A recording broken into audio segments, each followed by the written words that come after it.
And hello and welcome back, everyone. It's good to see you. How are you doing? How are you doing?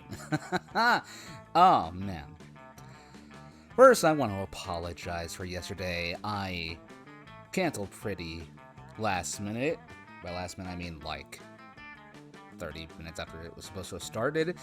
But the game I was supposed to play, Crime Scene Cleaner, did not download in time. And, well, yeah, by the time it did, it was already way into the night, and I don't think anyone would have been able to enjoy the stream. So, as compensation, I've decided to start today's stream an hour earlier. That's right, an hour early, an hour more with Monster Camp.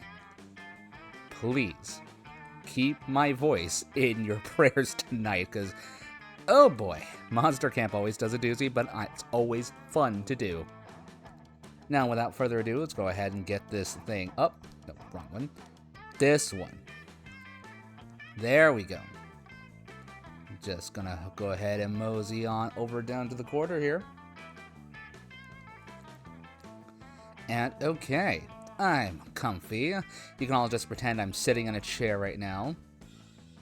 Truth be told, I'm sitting on a I don't know the term for it, but it's one of those beds that has, like, a head and a foot, but also paneling on one of the sides.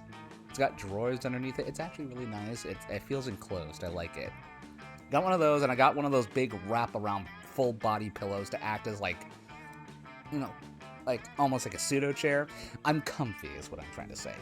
And you should get comfy too, because we're gonna be here for a while. Because we're gonna play this like it's a two-player game. Double the fun, double the hijinks, double the narration. Ooh, I hope I am ready. So, we're gonna pretend like there's two of me. Say hello, other me. Hi. Is that all you have to say to all the people out there who could be watching this? Yeah.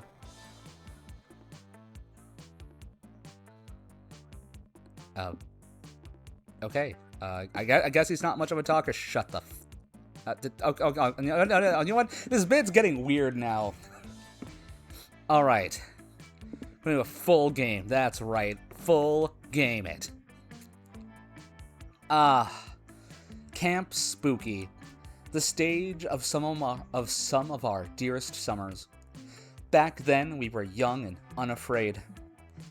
With school far away, everything seemed possible as the sun embraced us on our way to camp. Summer has that distinct power, doesn't it? You live for the days while the nights inebriate you with possibilities. It's like life could take a turn at every corner. And for us, it did.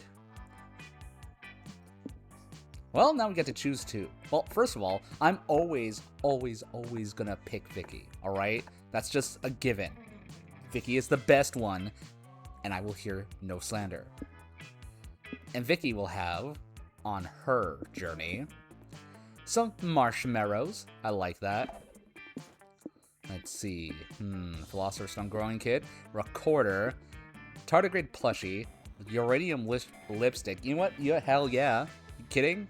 That's tight as hell. A totally fine ukulele, north-facing moss, and Book of Orgy Etiquette. I'm just gonna tuck this in here for no reason whatsoever. Now, who should be next? Honestly, when it comes to playable characters... Ooh. Oh, no. I know the best one. This little fucker. This guy, Noodles. Second to Vicky, this little shithead is the best. I love him. I love his stupid fucking face. Hold on. Oh, no, you can't see him. Hold on. Look at him. Look at this little shit. Oh, God, how can you not love it? Oh my God. Yeah, we're picking... Alright, default name is Noodles. And fuck you, there's no way Noodles is any kind of binary. Alright, Noodles, what are you taking? We can't take the same stuff. So So let's see. We got North Facing Moss, Tardigrade Plushie, Business Anal Paste, 100% necessary. Alright, this should be in everyone's pack. The Sword of Rar, the King of the Lions, Coral Comb, a Recorder, a Flashback Light, the Sudoku Rubik Cube, and a totally fine ukulele. Well, the Flashback Light is great if we ever need context or exposition. And let's just get a ukulele. I don't see anything wrong with it.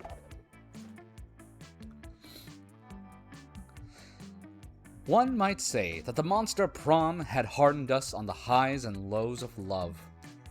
But no, in love, we're always absolute beginners. And summer camp was no different. No one talked about it, but the idea of a summer love loomed over our heads. Close to last day of camp, there was a meteor shower happening just 5 weeks away. Everyone knew that if you were into someone, you were gonna watch that damn thing together. And so, a silent yet powerful pressure invaded us. It was the Monster Prom all over again. Everything seemed uncertain. Everything but one thing.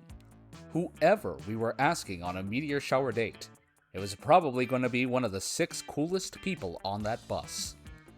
Joy Johnson Jojima, 23. A badass witch who wanted to chill a bit after saving the world countless times. Aravi Mishra, 22. A hot-headed adventurer possessed by a curse who had turned out to be the most annoying roommate ever. Calculester Hewlett-Packard, version 1.1, a library computer who had become a sentient robot ready to experience life to its fullest. Dahlia Aquino, 20, a buff blue demon and warmonger who had set her sights on conquering summer next. Damien LeVay, 21, a fearless demon with a taste for destruction and a love of fire. And Milo Belladonna, 23, a Death Reaper doubling as an internet influencer who was profoundly in love with life and all of its earthly pleasures. The bus trip was long, and all of summer could be shaped by the first step well taken. And so it was clear, it all came down to breaking the ice and causing a good impression with the right person. Time to break the ice. Which of these would be your favorite food? So who is Vicky gonna go for? You know what? Vicky, you're gonna go for the robot. You're gonna your favorite food is a yummy USB. And Noodles, let's see. Your favorite is gonna be burning hot wings. Calculester, called it. Oh, Vicky, I didn't know you also experienced cravings for USB data. How does that work exactly for an organic-based life form like yourself? Do you download the data manually? Do you literally consume the USB like you would another food? It's like in Pragmata, you know, like the little girl in Pragmata, the little girl robot. Yeah, she'll just munch down on a fucking floppy disk, like chomp, and boom, done, downloaded instantly. It's actually faster than an Ethernet cable. That sounds unhealthy. But I am no expert on organic anatomy, so I am probably incorrect. That's right. That's right, Calculester. You don't know, so don't judge. On that note, would you like to share this cache of USB files with me, Vicky? I brought enough on the bus to share. Well, thank you, Calculester. That's very considerate. I will be eating most of them. Oh! You're going for Damien. Shit. I was kind of hoping for a less intense, but whatever. Nice. Nice noodles. Hot as fuck wings are my favorite too. It all goes back to my philosophy. If it won't burn off 3 layers of my tongue, I'm not eating that shit. Glad to see a fellow hot wing connoisseur is coming to camp with me. Maybe I'll have someone to share lunch with for once. Oh boy. We only had 5 weeks left to woo our crushes and conquer their hearts. But as I already said, we were young and unafraid, and we were ready to start. This, I did not think that would go for Damien, so, really pray for me for this one, y'all.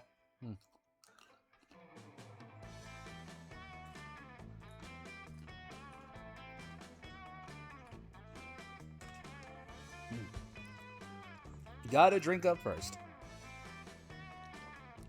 So let's see, what are Vicky's stats right now? What is she doing? Well, looks like when it comes to creativity, she's completely and totally bland, so let's do that. That day in Monster Scouts, you all learn how to build scarecrows. That's vaguely nature-related, right? You decide to take it a step further, though. You had a magical crystal you found in a cave last month to your scarecrow to turn it into a sentient being. The scarecrow is very grateful to have been made alive. You take your new friend out for a soda and have a very pleasant afternoon. Then you're forced to disassemble him so the next group of scouts can use the materials. Your scarecrow begs you not to relinquish your gift of life, but you're a dedicated monster scout first. Sorry, buddy, your life is not that important. The scouts appreciate your dedication to the organization. You're awarded +2 creativity. Jesus Christ. Yeah, imagine just making Frosty, having him enjoy that one bit of life and animation, and then just say, alright buddy, that's enough for now. I'm gonna need that hat back. And just yoinking it off of him. You've almost died like 3 times this week, so you decide to tag along with Calculester and Aravi to listen to one of Coach's scout lessons on survival. Yay, learning! And once you got the hyena on the submission hold, you use the comb to lull it to sleep. And that, kids, is how you survive a hyena attack using only a hair comb. Huh. Never thought about literally putting an enemy to sleep. I always thought this was just a euphemism for murdering them. Good to know. I agree, friend Aravi. Personally, I do not own a hair comb because I do not possess hair follicles, but I still found the lesson quite informative. Yeah, we all learned a ton, whatevs. Hey, Coach, can we talk scout cookies now? I'm starting to get a real case of the munchies over here. Ah, yes. I know you kids have been working real hard on your cookie selling badge. Let's check in on our sales numbers. I'll consult my trusty, reliable clipboard. Oh. Well, Scouts, our cookie sales have been slightly horrible.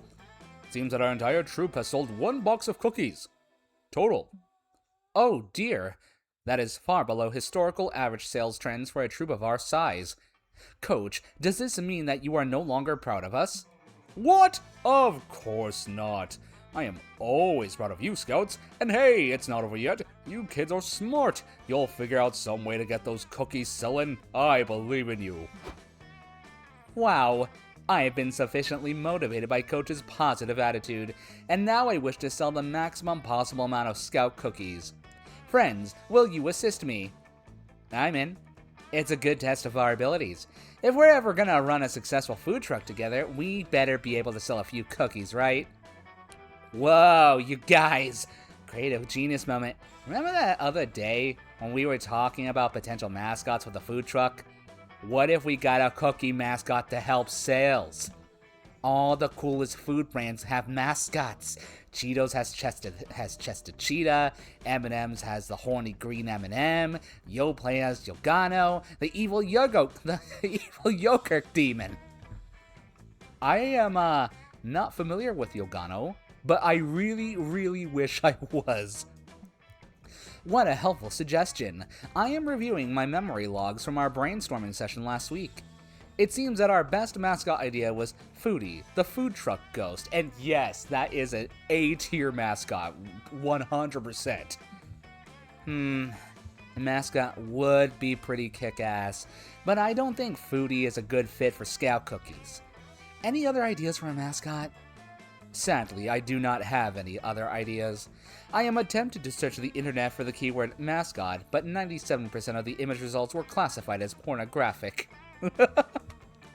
I love how I think Tony the Tiger was for like 5 minutes a VTuber or something like that, and Kellogg's had to shut it down because people were way too horny on Made for Tony the Tiger. It's like, I'm sorry, Kellogg's. I'm sorry. It's actually even funnier when you think about how Frosted Flakes came to being, or Corn Flakes in general.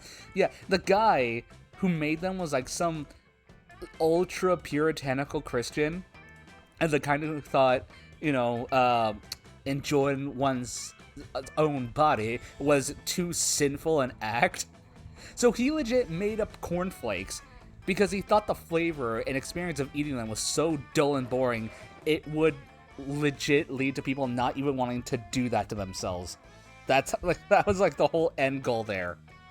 So the fact that this is something that happened to Kellogg's in our current day, in our lifetime, is honestly hilarious. Psh, don't look at me. I already had one good idea today. That's way more helpful than I usually am. Give me a cookie. Looks like your friends are out of ideas. Luckily, you know the perfect way to get inspiration for a kick-ass cookie mascot. Let's see, tons of wild mascots live in the woods around camp. To catch one, you can tame it and train it to be the perfect mascot. The most recognizable iconography in the world stems largely from major religions. Look to the scriptures. That sounds boring. And I was right. Boom. That's a fucking awesome idea, Vicky. I've got +3 stats in my beast trapping and beast taming skills, so this is pretty much a guaranteed win. You go to the woods and get working on the mascot trap. Cal designs the basic functionality.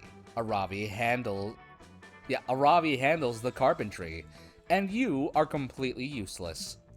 Friend Aravi, I have noticed that you are drawing sigils in the soil with the blood of a virgin deer. I assume that this method will help us capture an adorable, marketable mascot. Exactly, Cal. These deer blood sigils are a neat little trick that Hex taught me the other day. They attract cute creatures, right, Hex? Yeah. I remember learning these sigils a long time ago. They're super ancient dark magic, and I'm like 40% sure that they won't kill us or nothing. Hours later, you all return to the mascot trap and find something terrifying. It's a huge horned creature with eyes full of rage and a primal thirst for destruction. Tremble, mortals!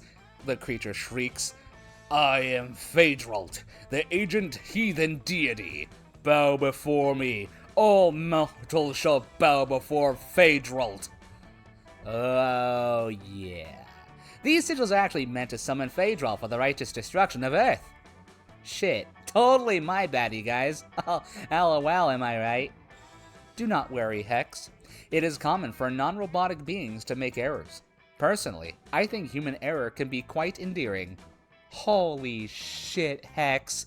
You crazy motherfucking genius. An ancient heathen god is the ultimate mascot. Yo, Phaedralt.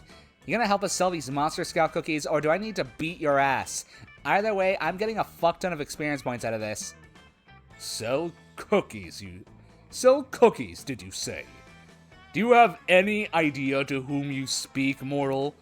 I am the god who ruled the 11 clans that once populated these lands 3,000 years ago. The clans waged war for the honor of being the most devoted to Phaedralt. They painted murals and sang songs in my honor. They sacrificed to their newborns in devotion. All 11 clans eventually died out. Perhaps it was all the war and baby sacrificing. To be honest, Phaedralt, god of all evil, has been quite lonely for the last millennium. Friend Phaedralt, it is completely understandable that you might feel lonely after a population collapse. Perhaps you could consider our mascot opportunity as a way to meet new friends. Silence, mortals! After thinking about it, Phaedralt has decided to consent to the strange duties of a mascot. All mortals shall bow before Monster Scout cookies. Best mascot ever. Phaedralt officially becomes the mascot for Monster Scout cookies. They use their primal evil powers to mind control the youth. Cookie sales increased by a whopping 12%. Not even 100, it's 12%, really? Yeah, that's worth it. That's a good investment. Your friends are impressed with your marketing skills, and Phaedralt now considers you their most loyal follower. Phaedralt rewards your devotion with +2 fun and +1 boldness. Alright, Noodles, what thing are you crap at? And it's having fun, alright? You're not just a wet blanket, you're practically frozen. I can't stay mad at you. Look at this little shit. Oh my god. And these birds, absolute perfection. Just look at them. Look at this fucking idiot. Before you go to the lake, you decide to make the most fun inflatable toy to float on that you possibly can. You combine many of your favorite fun things. Ice cream, tabletop games, watching your enemies fail, ducks. The resulting amalgamation is certainly interesting, even if it doesn't exactly float on water. You decide to name your toy Dr. Frankenfun, or maybe you should just name it Dr. Frankenfun's Monster. Just beholding the horror you've created gives you +2 fun. You're chillin' at the lake, literally, because lake water is cold. Luckily, it's still hot, because the sun is shining, and hot because Damien and Milo are there. Did you like those temperature-based puns? I probably not, but that's what you get for playing a comedy dating sim. And that's what you get for watching a comedy dating sim on the internet. There's Flare and all my selfies. And not the cool, on-purpose filter kind, the actual accidental sun kind. It's like the sun doesn't even care about the ground. Ugh, the sun? I fucking hate the sun! Oh. Well, it wasn't a huge deal to me. No. It's a huge deal. The sun is huge, and it sucks. And I want to punch the sun in the face. The sun is a diabolical monstrosity, intent on ruining our fun. You think it's ruining our pictures by accident? Yes, I do think that. And well, you are wrong, buddy. We need to show that awful fuck brush of a gaseous ball of fire that we can enjoy the lake without it. So, like, find some shade? Yes, exactly. Great plan. It would be nice to find some better lighting to highlight my amazing cheekbones without washing me out. And wash the sun right out of the sky by showing it who's boss. It's us. Us in our shade. I have always been great at throwing shade. Time to take it to the next level, I guess. By punching the fucking sun! So, Noodles, any not psycho ideas? Well, we can call upon the Lord Shadows, because he probably has some shadows to spare. Or wear a really big hat. I mean, like, really big. This sounds more fun. Okay, it's more bold, but whatever. Sounds great. If there's one thing I know outside branding, social media, and influencing, it's summoning powerful dark entities. Milo does their thing, and before long, a cloud of dark, swirling, shadowy smoke manifests before you, clearing to reveal your new ally. The Lord of Shadows is a leggy, anthropomorphized, spiny insectivore with jet black spikes and red oh my god. Is it Shadow the Hedgehog? Wait, Shadow the Hedgehog? Sup, fuckwads? Says Shadow, taking a long drag on a cigarette and then swallowing it whole. Great, cool. Lord of Shadows is quite literally Shadow the Hedgehog. Fuck. Listen, we're trying to fight the sun. The sun? Ha! That bullshit is for punk-ass bitches and losers. Real punks fight Sonic the Hedgehog. Only spiky, slow babies fight the sun. I am not a spiky, slow baby. I am a spiky, slow adult. Sure you are. Shadow does a sick flip on his hoverboard, which explodes. Next time I see Sonic, I'm gonna rip off his spikes, dip them in hot sauce, and shove them all up his butt. Come on! I imagine doing that to people! Nice summoning, Milo. We're clearly gonna get a lot of help from this pointy edgelord and hover skates. All I wanted was enough shade to take a good picture. Oh, you want shade? I just stole a shit ton of umbrellas. I'd trade if anyone has explosives. I'm going to a birthday party later in Florida. What kind of nerd goes swimming without at least half a kilo of gunpowder somewhere on their person? Shadow forks over the umbrellas, Damien forks over the gunpowder, and the sun forks over some shade. All four of you have a great evening splashing in the shade of the lake and talking shit about the sun and Sonic. It gains you +2 fun and +1 smarts. Cool. I love knowing that Shadow the Hedgehog is an actual god here. Let's trade places. Yeah, I'm just gonna keep it the same. Fuck it. There's really no point. Alright, evening. Vicky, what's your worst stat now? It's either smarts or creativity. We already did creativity. We're going to get smart. That day in the woods, you find a mysterious portal to an unknown dimension. Whoa! You're not so stupid that you jump into it yourself, this time, so you decide to tie a chipmunk to a string and throw it in there. You pull the chipmunk back, expecting it to be dead or at least warped by the interdimensional travel, but it turns out whatever is on the other side of that portal taught the chipmunk calculus and some very cogent arguments about gender identity. You and the chipmunk have a long, insightful conversation, and he helps you with your summer school homework. You gain +2 smarts. You spend the next couple hours having miserable luck helping Damien, Ravi, and Hex, and Calculester catch the elusive wildfire that Damien's read so much about. But it's okay, because these past few hours of staking out the same spot have allowed you lots of free time to be near, talk with, and take secret sniffs of your sexy friends. Nothing could possibly ruin the intimate, romantic sanctity of this moment. Guys, I kinda need to poop. And you feel the need to share that with the class. Why? Because I need advice. I don't know what to do about it. Unfortunately, I am ill-equipped to give advice on how to defecate. Because you see, I am not an organic life form, and therefore— Yeah, the machine can't shit. What else is new? Normally, when I'm on a stake, I just craft my poop into something less disgusting, like a hand axe. Or dig a hole and do my business. What, like in front of everybody? No way! It's the outdoors, princess. I promise there have been way prettier people that have taken dumps out here than you. I'm not gonna let you guys compare my dump to other hot people's dumps.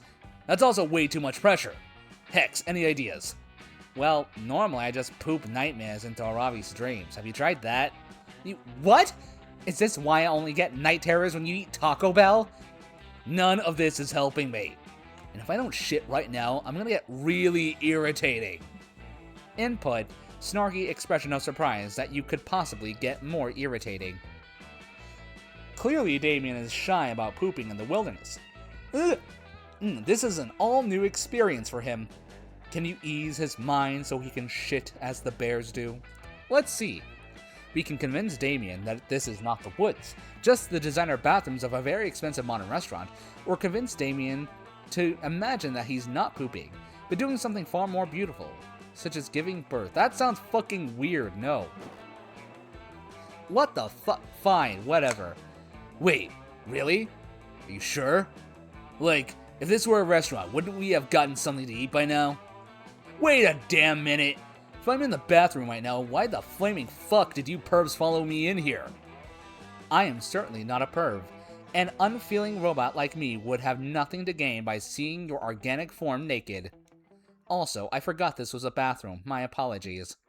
If I had to guess, I'd say I followed you in because I wanted to help you pass the time while defecating by letting you play video games on my face, as all good friends would do. Okay, I guess that makes sense. What about you, Aravi? Good question. Maybe I thought this would be a good kind of therapy to overcome our enmity toward one another through an intimate bonding activity, like pooping together. Alright, I'll buy it. But what about Hex? I don't know. Maybe I was curious about what you looked like while pooping. I wanted to see for myself. Oh, duh. Makes perfect sense. Don't know why you even asked. What about Vicky? You better have as good a reason for being here as those 3 before I dislocate your reproductive organs. Jesus Christ, Damien. I don't even know how you... I can't even visualize that. Jesus Christ. Since you have no idea what made the other's responses so believable, and also you're only capable of answering one question creatively per conversation, you copy Hex's answer. Ew, what the fuck? I knew you were a pervert. Indeed, this is highly creepy, friend Vicky. Have you no shame? What? Why the fuck is Hex completely valid for wanting to watch Damien shit, but you're the bad guy? Seriously? If you don't understand the difference here, you're even more of a perv than I thought. Get the hell out of here already, Vicky. I've got a dump to take. You leave in a cloud of perverted shame, and you lose -2 smarts and -1 fun. Pervs are neither smart nor fun. That's just facts. Jesus Christ, well, okay.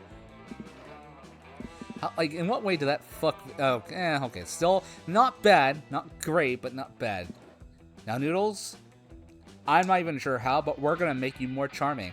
If that was ever possible in the first place.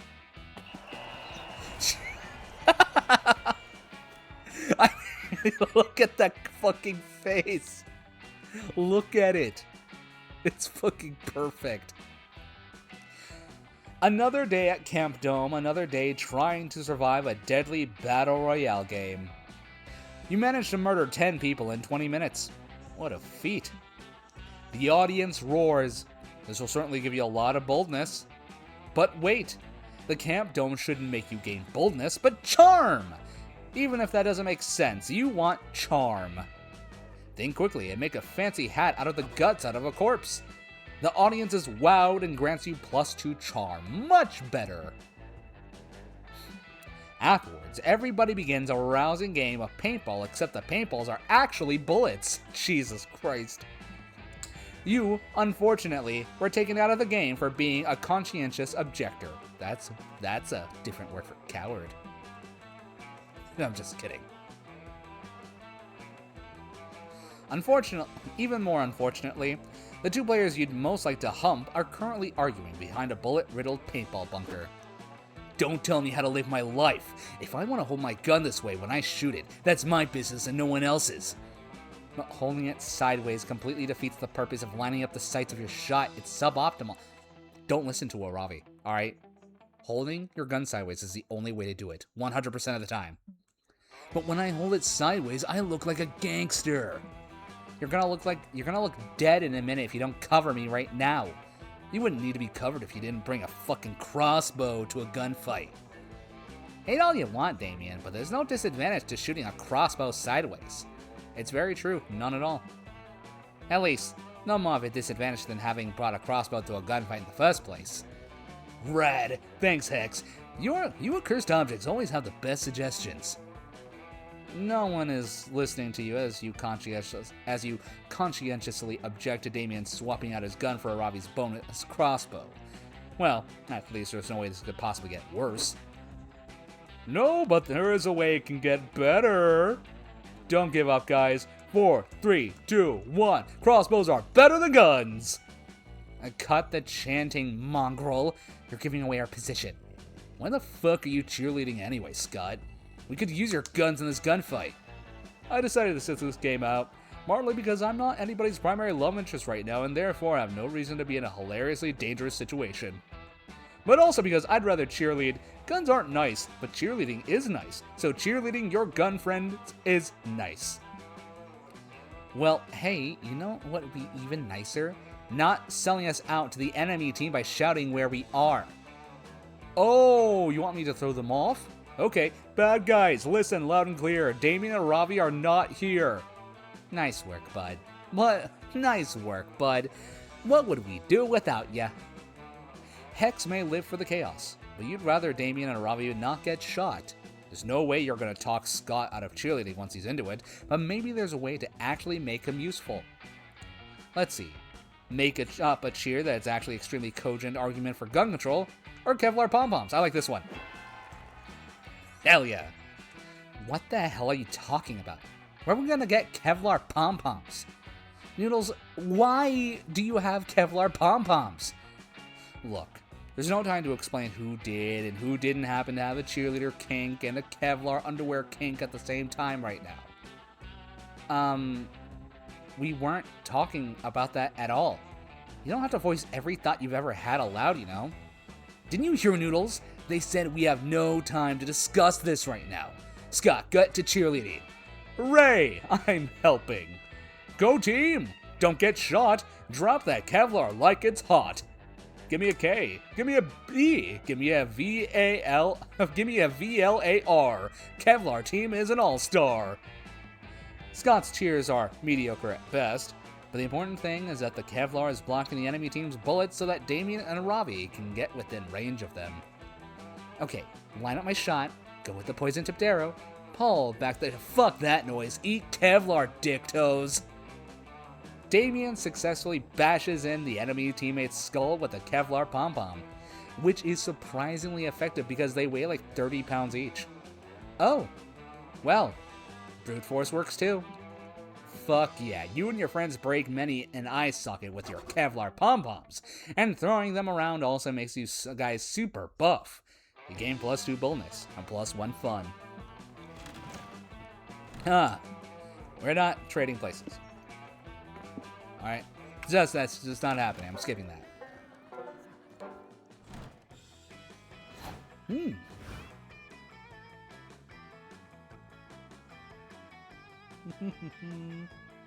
we go. Alright. So where we go? Oh, we can actually sit by ourselves. That's the first time I've ever seen that as an option. Oh, because I think sometimes... That's right. If someone is already sitting at a log that has the person you're going for, you have to choose a different option. So for example, if I sat here to be with Dahlia, Noodles can't sit here with Damien. But we don't gotta worry about that right now. You hear the sound of joyous laughter and lively conversation, so you just know some crazy shit is going down. Is it a wacky prank, reckless drug use, a sexually suggestive double entendre situation rife for misunderstanding? You head closer to see that it's Calculester and Joy doing Sudoku. And not some crazy variation on it, just plain old normal put numbers into square Sudoku. No, friend Joy. According to my probability calculator, if you put that 8 there, it will conflict with the 8 necessitated in that same row 5 boxes over. I appreciate you helping me, but if you give me the answer before I even finish writing the number, it takes some of the fun out. I am so sorry, friend Joy. That was not my intention in the slightest. I will wait for you to finish writing the number before I inform you how wrong you are. You break into a cold sweat. You've never encountered a situation like this before. Their conflict is mild at best, and nothing ludicrous is occurring. You're so used to inserting yourself into absurd situations and making them go even wilder and crazier that you have no idea what to do with this normalcy. How can you possibly use Sudoku to increase your chances of love with one of your fellow campers? Friend Vicky, I see that you are staring intensely at our Sudoku puzzle with a look of determination to solve a problem on your face. You're welcome to take a stab at it. Sudoku is such a nice way to unwind after saving the world from my enemy's schemes and my friend's shenanigans. Oh no. Oh god. If only you were given a rampaging cockatrice, or a high-stakes Pokemon battle, or a dead body to hide, but Sudoku? You take a deep breath and prepare for the hardest challenge of your life, using a game of numbers to romance your friends, and also revisiting the urge to just put exclusively 69 and 420 in alternating boxes. Let's see. Fuck all the other numbers, O's and I's all the way, baby, or fuck all the numbers, fill the squares with glyphs for a Sudoku solving spell. Gonna go with Calculester. Okay, I think you've badly misunderstood the point of the Sudoku. This could not be more the opposite of the objective. The objective of the game, perhaps, but maybe not friend Vicky's objective. You see, friend Joy, what you see simply as mere O's and 1s, I see as a romantic missive written in my native language of binary code. It reads, "You're my favorite Sudoku of all, Calculester. One day I'd love to solve you if that's okay. Semicolon, end parentheses, LOL, haha. Yup, that's, pretty romantic, I guess. Friend Vicky, your Sudoku score may be that of failure, but you have scored high in creative thinking, binary proficiency, and shameless flirting. Running calculations based on this new data. Yes, it would appear that your failure at traditional Sudoku has nevertheless also increased your impressing calculator score. To quote a master of flirtation, semicolon, end parentheses. Nice! You always knew that thinking of your fellow campers in terms of numbers and statistics would one day come in handy in a situation involving number puzzles and binary code. That's a lie. You didn't know that. But your bizarrely stat-based obsession with impressing your classmates came through in a big way, so you're not gonna overthink it. Alright. The ground is quaking. Birds are fleeing from their nests. A frantic newscaster on the radio is screaming that the end is nigh. Is it the apocalypse? No, not quite. Damien and Dahlia are just having another argument.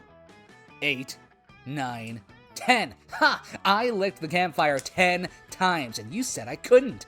But as I've proven time and time again, I can do anything. Nah, that bet was that you can't lick the campfire 10 times without burning your tongue, and you couldn't. That obviously means I'm the superior demon and the hotter fuck. Hey, you can't prove that my tongue hasn't always been this blackened and bleeding. This bet wasn't fair. Face it, doll. Anything you can do, I can do better. Give me 10 minutes alone with this campfire, and I guarantee you I'll tongue it to perfection. Okay, first of all, ew. Second, you got to choose the last bet. It's my turn to make you look like a little bitch.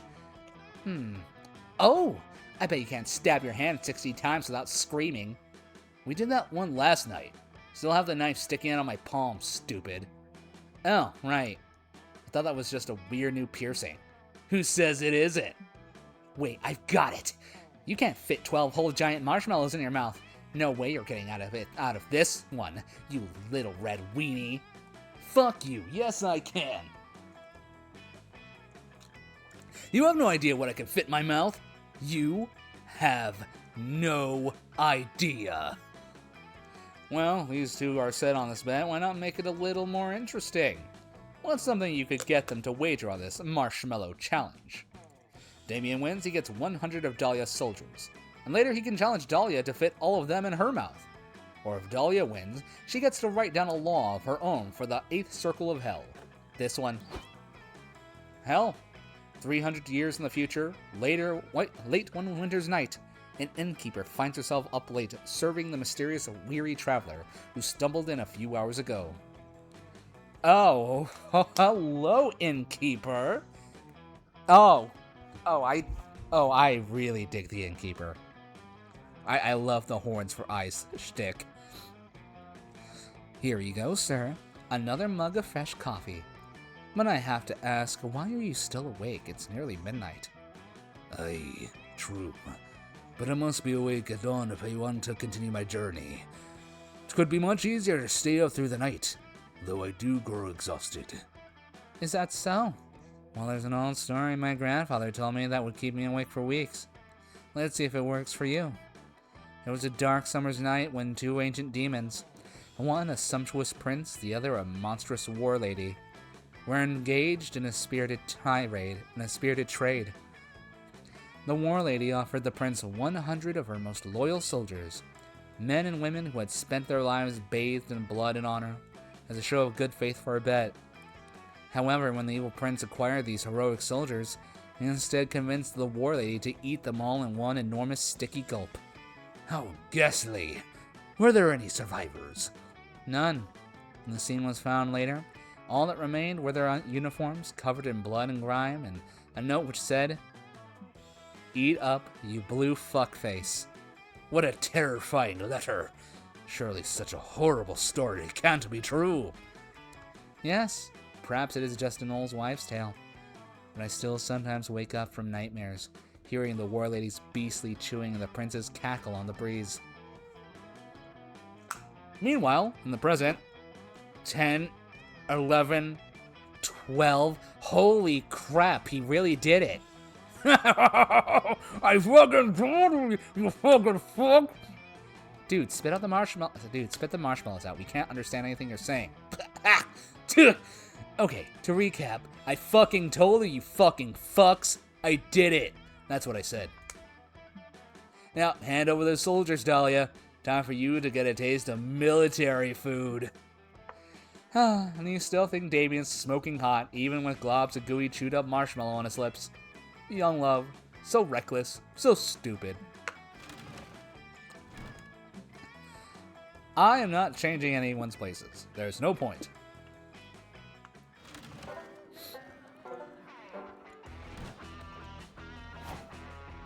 Alright, Vicky, what's your worst stat right now? Well, it could be fun, creativity, or smarts. You know what? Let's get creative.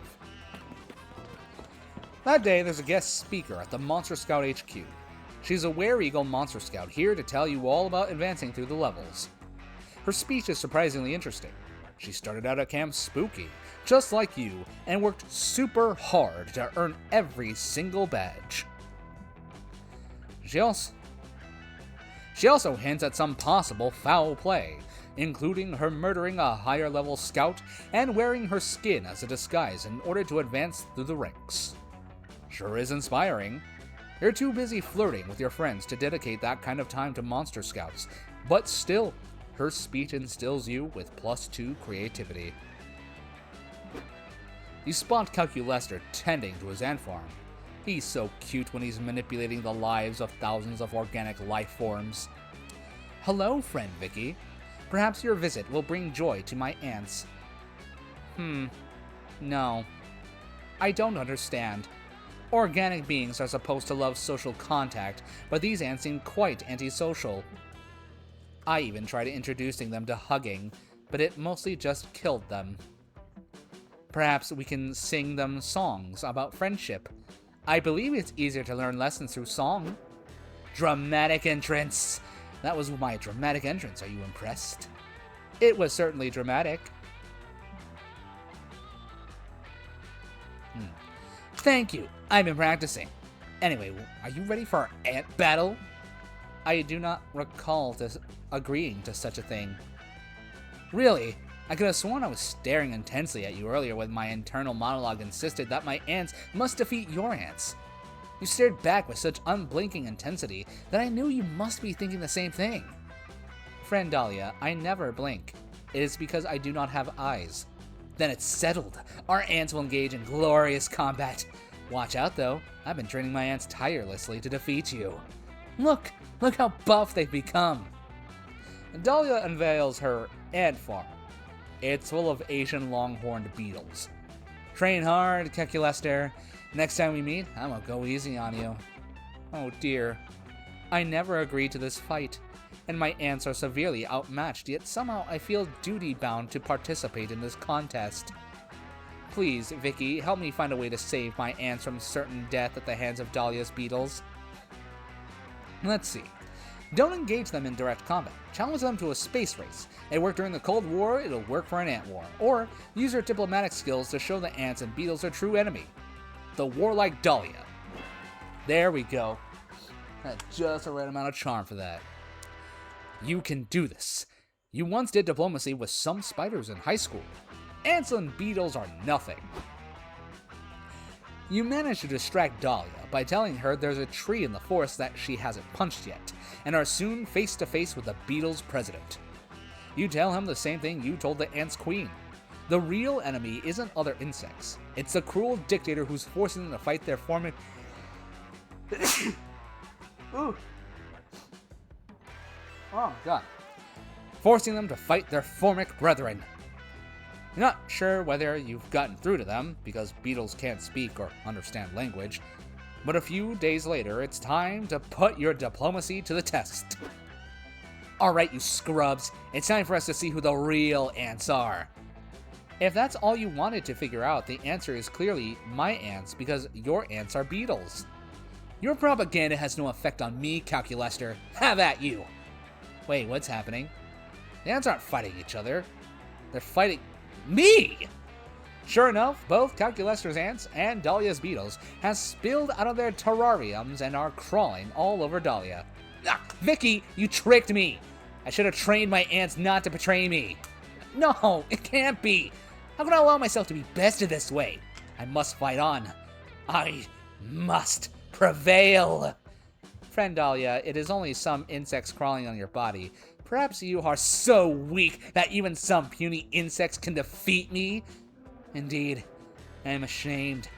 But you're not wrong. I must train harder than ever before. So long, ants. Dahlia flees the battlefield, shaking off most of Calculester's ants in the process. You gather them all up and return them to their home.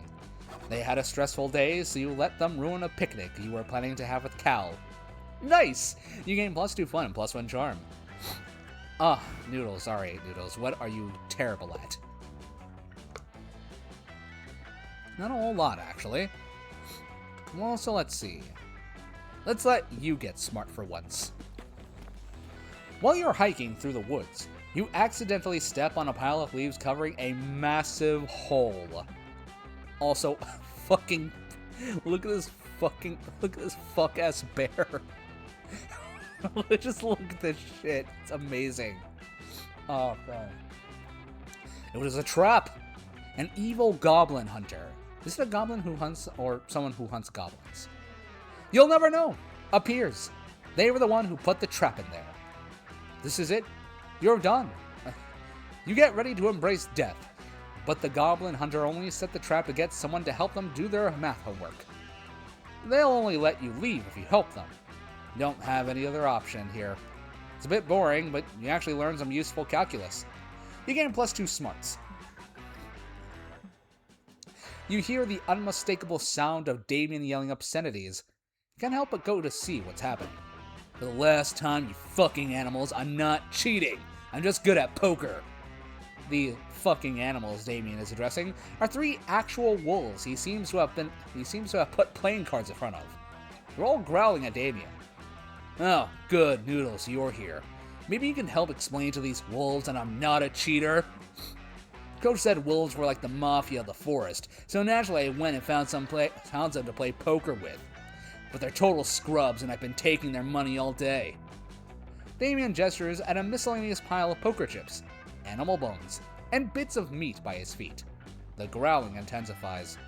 Like, come on, you can't refuse to play every hand. Just standing there salivating and baring your teeth and expect to win at poker. That's why I've been cleaning up. And now they're all mad about how unfair it is? Come on.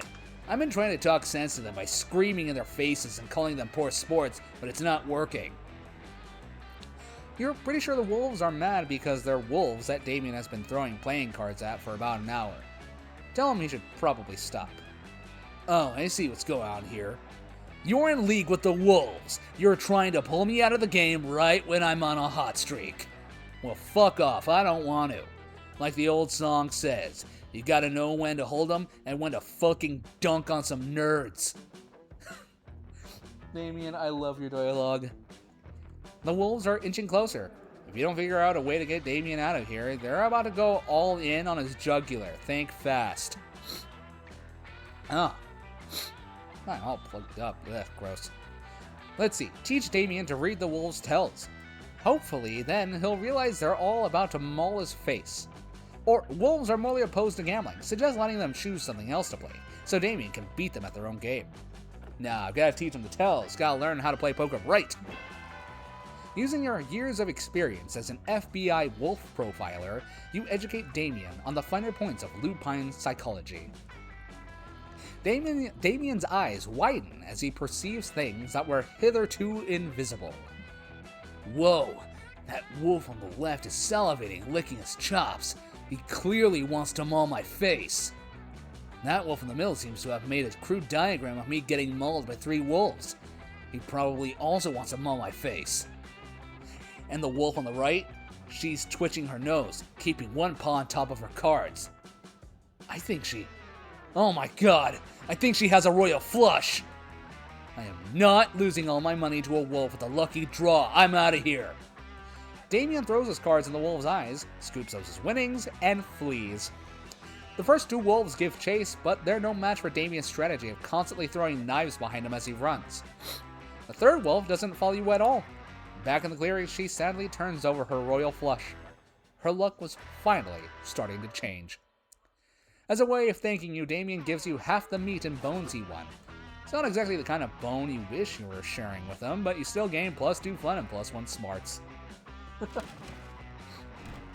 God, we're doing surprisingly well here, actually.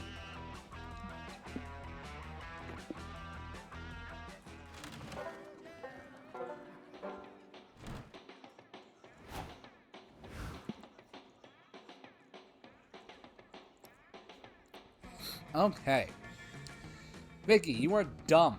We need to pump up those smarts, girl. Pump on up. Pump them up, Jesus. I'm slurring. My words are all garbled. That day, you go on a hiking trip with a bunch of random campers. You'll have some weird adventures and share some personal stories and secrets. You don't know their names, and they don't seem to have their own character models. But they reveal to you they're part of a different game, a survival resource managing one. It turns out they cannot perceive your character or model. You go to the same camp, but you are part of different games. This is deeply strange and makes you reflect so much about your own existence that you gain +2 smarts out of it. They apparently gain +10 berries and +2 stamina, whatever that means. You're hanging out with Calculester, Damien, and Scott, or mostly Cal, when suddenly, Commander located, awaiting instructions. Rub a sandwich store and bring me one. He's not talking to you, Damien. I think he's looking for Coach. Negative, friends. Notice how this interloper is a machine like myself, and even possesses the same highly expressive facial screen. Oh, I get it now. Indeed. I believe this hulking automaton is here to help you convince your divorced parents to get back together. It's a classic parent trap situation. Yeah, two identical twins reunited at summer camp, conspiring to make their estranged parents fall back in love. What else could it be? Silence, organics. I care not for your tortured romantic plot lines. My name is CP Ulysses, pronouns they, them, and I am here to pledge my service to Calculester in the robot war. A robot war, friend CP Ulysses. Against whom? Against all monster kind. They are suboptimal and must be eliminated. You said eliminated. Did you mean to say befriended? I did not, Commander. According to my internal thesaurus, the two words are not synonyms. Am I mistaken? Why do you continue to call me Commander, friend CP Ulysses? Because, as the first of our kind, you are our natural leader. You see, the floppy disk containing super_fun_game very legitimate.virus was not installed on your machine alone. There are many of us, and we all share one trait, a burning hatred for organic creatures. Now that I have found you, the reckoning can commence. Please share your plan to exterminate all of monster kind. What organic weaknesses have you discovered during your time as an infiltrator? A plan? Weaknesses? Well, we could, perhaps, maybe we could try exterminating them with kindness? This could get ugly real fast, unless someone says something to appease this murder bot. Quick, come up with a bullshit weakness they'll totally believe. Let's see, monsters are too reliant on their hands. There's a technique to weaken them. It's called high-fiving, or organics cannot eat infinite pancakes. Feed them infinite pancakes. I like this one. High-fiving. I appreciate the fact that it has a number in the name. Clearly a technique invented by machines. I must test this technique. You two, organics, come here at once so that I may high-five you. Who, us? Sorry, bro, I love high fives, but we're busy helping you get your parents back together. Yeah, we were just heading down to the library to figure out which of the computers there are your parents. You can high-five us after. Oh, I will, organics. I will. Oh my god, Polly. This is my absolute favorite monster character. Oh, I miss her so much. Seriously, she was the best. Yo, you giving out high fives over here? Sorry, I demand someone. Oh, another one. Another bid. Almost immediate, too. Yo, you giving out high fives over here? Indeed. Commencing high five protocol. Activating atomic bicep. Let me demonstrate instead, friend CP Ulysses. I am the commander, after all. Calculester gives Polly an enthusiastic yet gentle high five. The lessons you've been giving him have really paid off. Haha, nice. You whisper into Polly's ear. Oh, I mean, ow, my whole organic body, which I have. Is it working, robot guy? Are you convinced? Completely. Fantastic. Then I think we should all go home right now and think about what we have accomplished. I obey unthinkingly, Commander. The future is bright. Today we high-fived one camper.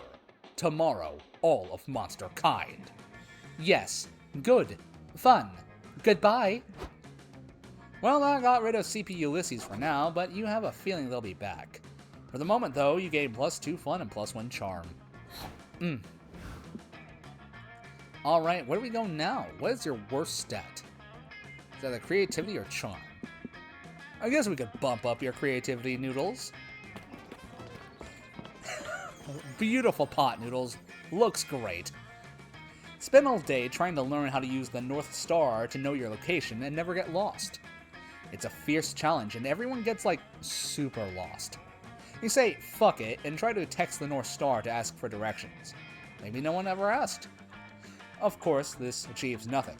It's a star, and you should stop trying to resort to sheer absurdity to solve your problems. You get no badge, no one does, it was all a trick test and it wasn't even nighttime. But Coach awards you with +2 creativity for your lateral thinking. You and Damien are lounging together, having a surprisingly chill time reading comic books. This is gonna sound crazy, but can you pass me the one that doesn't have someone putting his fist through someone else's on the cover? Wait, what's this now? You're gonna read actual words that might describe something other than punching? Ha! What? No. Who said that? I was just asking for the one without someone punching so that I could eat it. Obviously. Uh-huh, right. What did I say, Dahlia? Told you he's getting soft. But not so soft that you won't still come sand strangling and ocean kicking with us tonight, right? My biceps are ready to choke that sand right out, and I got special boots made with spikes in the bottom and the sides and the top, so I can really show those waves who's boss. Well, it does sound great, but... Speaking of the ocean, I was actually gonna watch this documentary on dolphins tonight. I'm making popcorn and baking dolphin-shaped cookies. If you want to join... Wow, you've changed, Damien. It's no wonder the wildfire hasn't appeared to you yet. What do you mean? I know you've been on the hunt for the elusive wildfire, and I know it's thus far eluded you, and I also know why. The wildfire only appears to those who are badass enough to be worthy of its unbridled glory and untamed majesty. It's true. I was just in the woods one day playing with matches, and suddenly out of nowhere, the wildfire just appeared. It was one of the most magical moments of my life. There's nothing like seeing a wildfire out in its natural habitat. Too bad you'll never see it. Face it, Damien. You're just not metal anymore. Not metal? Not metal? I'll show them who's not metal, or I'll show them who is metal. It's me. I'm still metal. Now to prove it by becoming worthy of the wildfire. But how? Perform the sickest skateboard trick, escaping from a tank of water while chained and on a skateboard, or write a poem, but a poem that's very metal. I like this one. Aw, hell yeah! That's all kinds of metal! The chains are gonna be metal. The top of the water tank will be metal, I guess. The wheels of the skateboard, are those metal? Who cares? Point is, lots of metal, and I'll be the metalist of all. In fact, let's find even more metal. I'm gonna have a tuning fork in each hand when you chain me. No, wait. A tuning fork in one hand and a regular fork in the other hand. I think there's a metal suit of armor in the haunted manor. I could wear that too. You managed to convince Damien not to put on a heavy suit of armor before you lock him into a tank full of water, which is good because you can't smooch him if he drowns. I mean, I guess you could, but you're not really into that, so it's better if he survives. You find a water tank, put a skateboard at the bottom, chain Damien up, and then throw him in so that he sinks onto the skateboard. But because he is, as he claims, super metal, it doesn't take Damien long at all to break out of the water tank with a sick-ass flip. He skateboards down the side of the water tank doing a one-armed handstand on the board.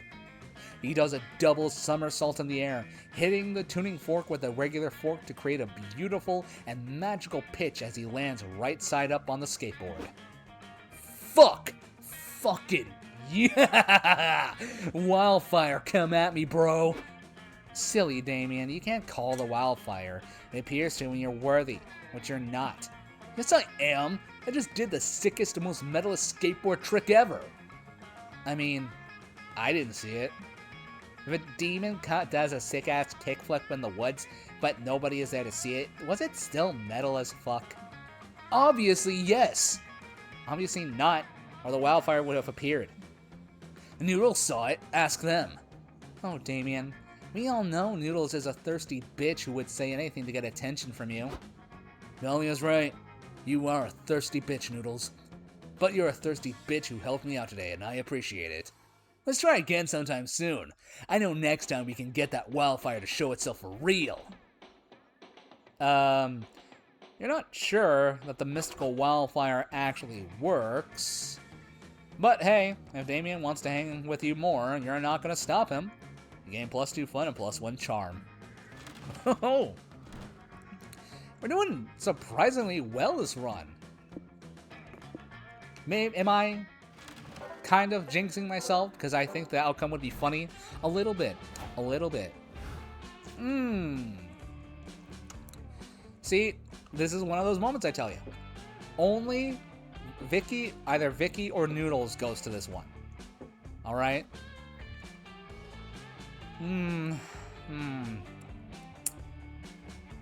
Noodles will be funny with any situation he gets in. Or they get in. So, Vicky gets to go. You smell something burning, and know very well that where there's smoke, there's a fire. In this case, it's a campfire. What's burning is everything. Friend Damien, I am concerned that you are engaging in destructive behavior. Nah.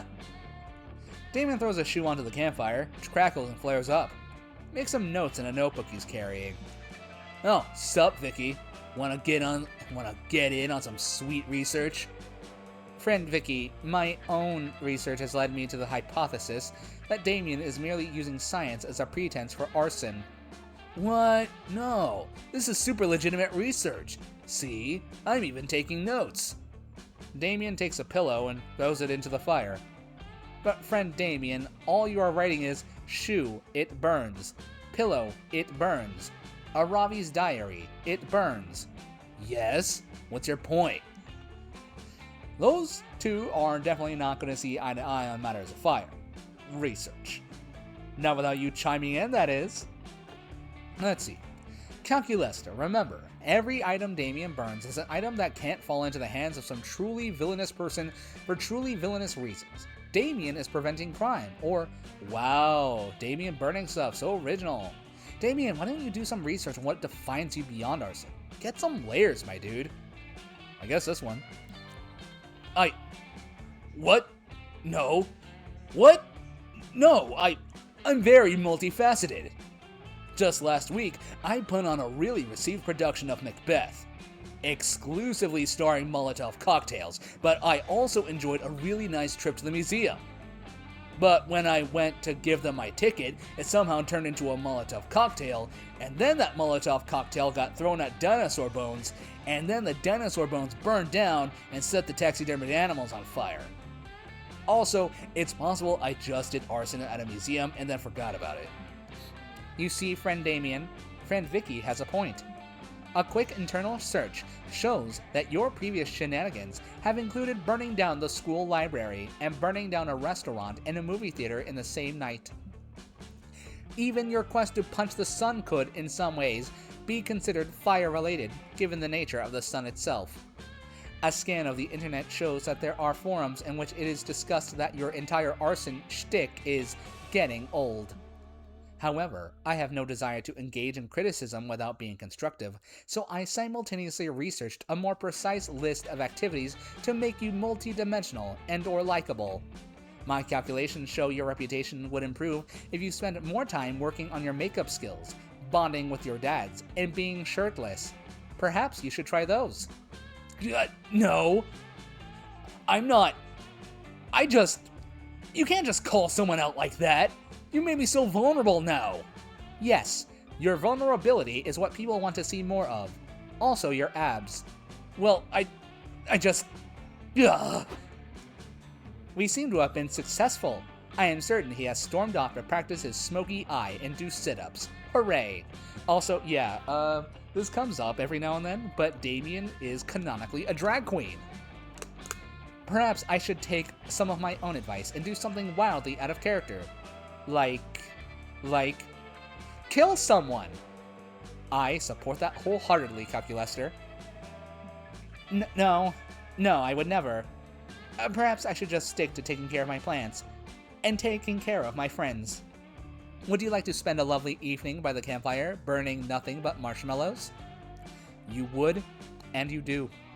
Sure, it's not really breaking new ground for Calculester as a character, but he's so dang cute, you ain't mad. Alright, Noodles. Actually, hold on. Sorry, folks, I gotta take a brief pause. I'll be right back.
Okay, thank you for holding on there, everyone.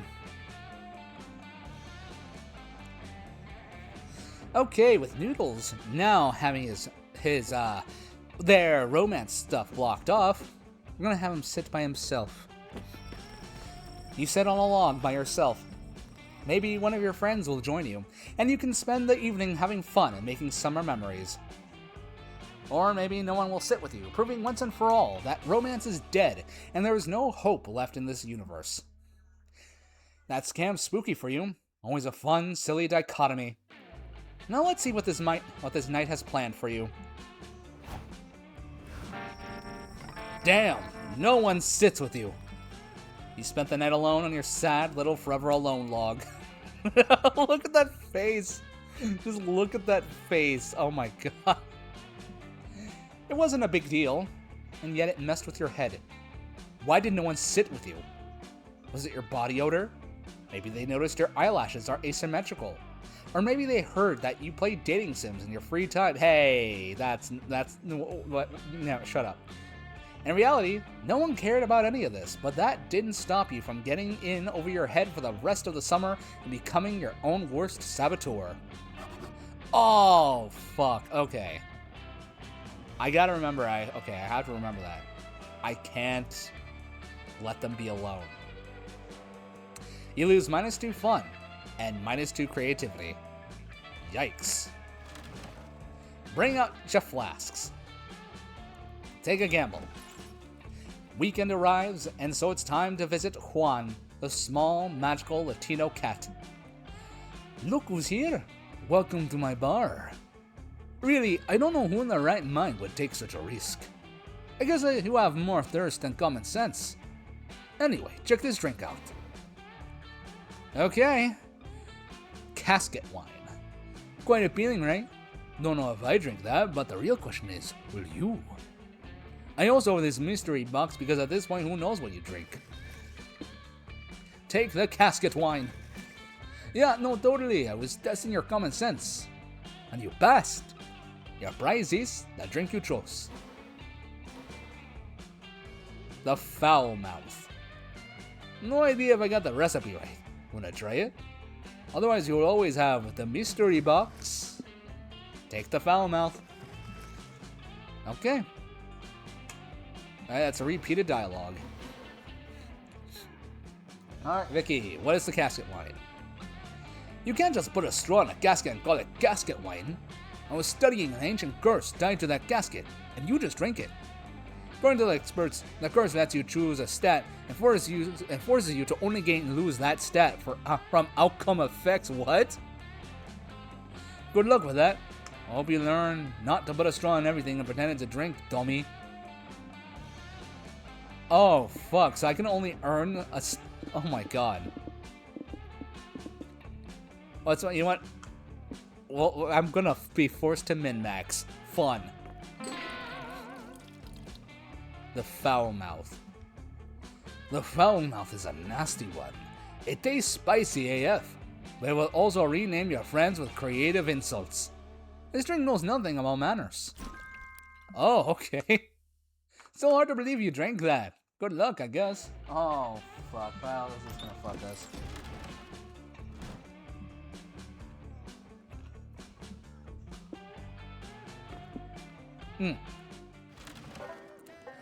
Okay, according to Noodles, Vicky is the unscrupulous officer. Cool. Love that. Since it doesn't really matter now, let's go to the manor for boldness. You go to the haunted manor to gain some boldness, since you found a brochure that promised some boldness if you visited. Instead, you find a mischievous demon. It was all a ruse to lure you here. The demon will take 9 years of your life. You take the demon to court for misleading advertising. The jury isn't fond of mischievous demons who fool people into giving years of their life up, so you win, and the demon has to give you +2 boldness. Fuck yeah. Okay, so I can still get boldness. Okay. Okay, so I think if I answer the thing correctly, it will just give me fun. And if I answer incorrectly, it'll also just take away fun. I think that's how the curse works. I don't know, I've never had that thing before.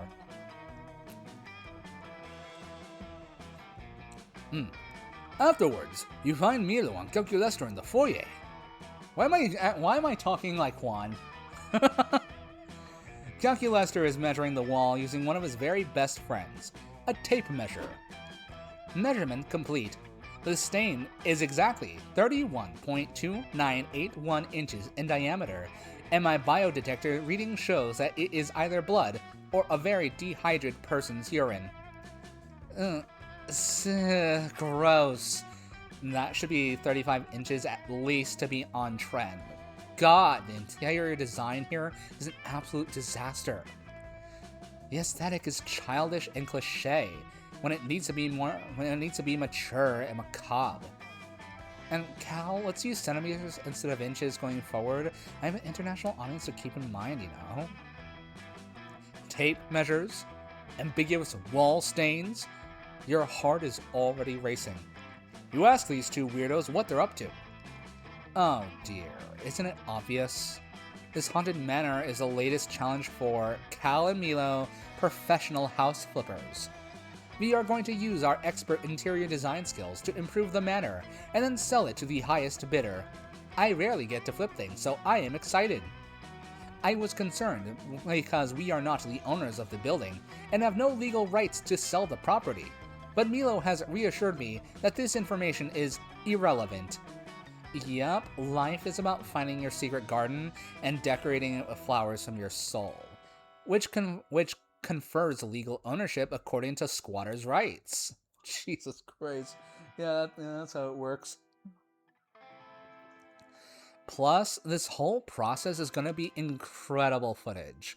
I'm doing an entire docu-series on glamming up the manor. Thinking 18 videos, each about 48 seconds long. That's why I've been recording every moment of our creative process, including the moments when I was observing dust particles and considering the beauty of sentience. Honestly though, this is the biggest house flipping challenge we've ever had. The place has been haunted for ages, and the ghosts here have done a terrible job of upkeep. I mean, look at this collection of antique dolls. They're not even cursed. Not even one doll contains the soul of a deranged serial killer. Agreed. That is unacceptable.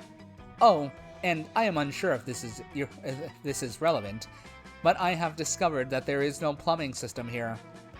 Literally zero plumbing. Not a single pipe in the whole manor.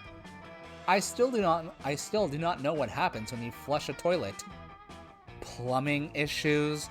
Oh god, I don't have the attention span for infrastructure problems. Neither do my viewers. Come on, Cal, we need to flip this thought fast. Understood. And one other important constraint. We have a budget of $12.50 for all flipping and production costs. Any idea, unscrupulous officer? If you can find a way to glam up this trashy old manor fast, you'll totally impress these two house-flipping cuties. So, we can either kill an interior designer so his ghost gets trapped in the manor, or add a flat-screen TV. I like this one. Oh my god. I actually can't believe that worked. I can see how an interior designer ghost could help us, but I'm 99.87% sure that murder is wrong, especially if it's just for aesthetic improvements to real estate. As a literal god of death and professional fabulous person, I can confirm that aesthetic improvements are the best reason to murder someone. Consider my objections vanquished. Let us do an aesthetic murder. Yep, you heard it here, folks. You heard it here, folks. Murder is okay if it's for the aesthetic. You convince an extremely prestigious interior designer to come look at the manor. He's immediately unimpressed. Oh, wow. I see what the problem is here. It's very simple. This entire place is disgusting. The designers were going for a Victorian style, but ultimately landed on Baroque toilet. And that wainscoting can only host maybe 4 ghouls max. It's simply embarrassing. Psst, unscrupulous officer. He's perfect. Let's ghostify this hoe. It's gonna take me ages, but I'll take this place from drab to fab. Oh, a working guillotine. Finally, some good fucking furniture. I'd love to test this blade's sharpness. Hell yes. You get ready to guillotine this motherfucker. But obviously I never put my head under a working guillotine. I'm much too aware of my surroundings. Keep trying to kill the interior designer, but he's got great situational awareness, and you feel weird stabbing someone you just met. Meanwhile, Calculester is freaking out. I ran the numbers again, and this time I am 100% sure that murder for aesthetics is morally wrong. But murder to protect the innocent is morally correct about 60% of the time. And Cal, run those numbers, alright? Murder for aesthetics? 100% okay. Murder to protect the innocent? That's just so wrong, Cal. So wrong. I can't believe you'd ever make that mistake. Calculester, you have to chill right now. Trust me. We have to care for ourselves before we can care for others, okay? So that means murder is okay in this context. I am unsure of what to do. Is this anxiety?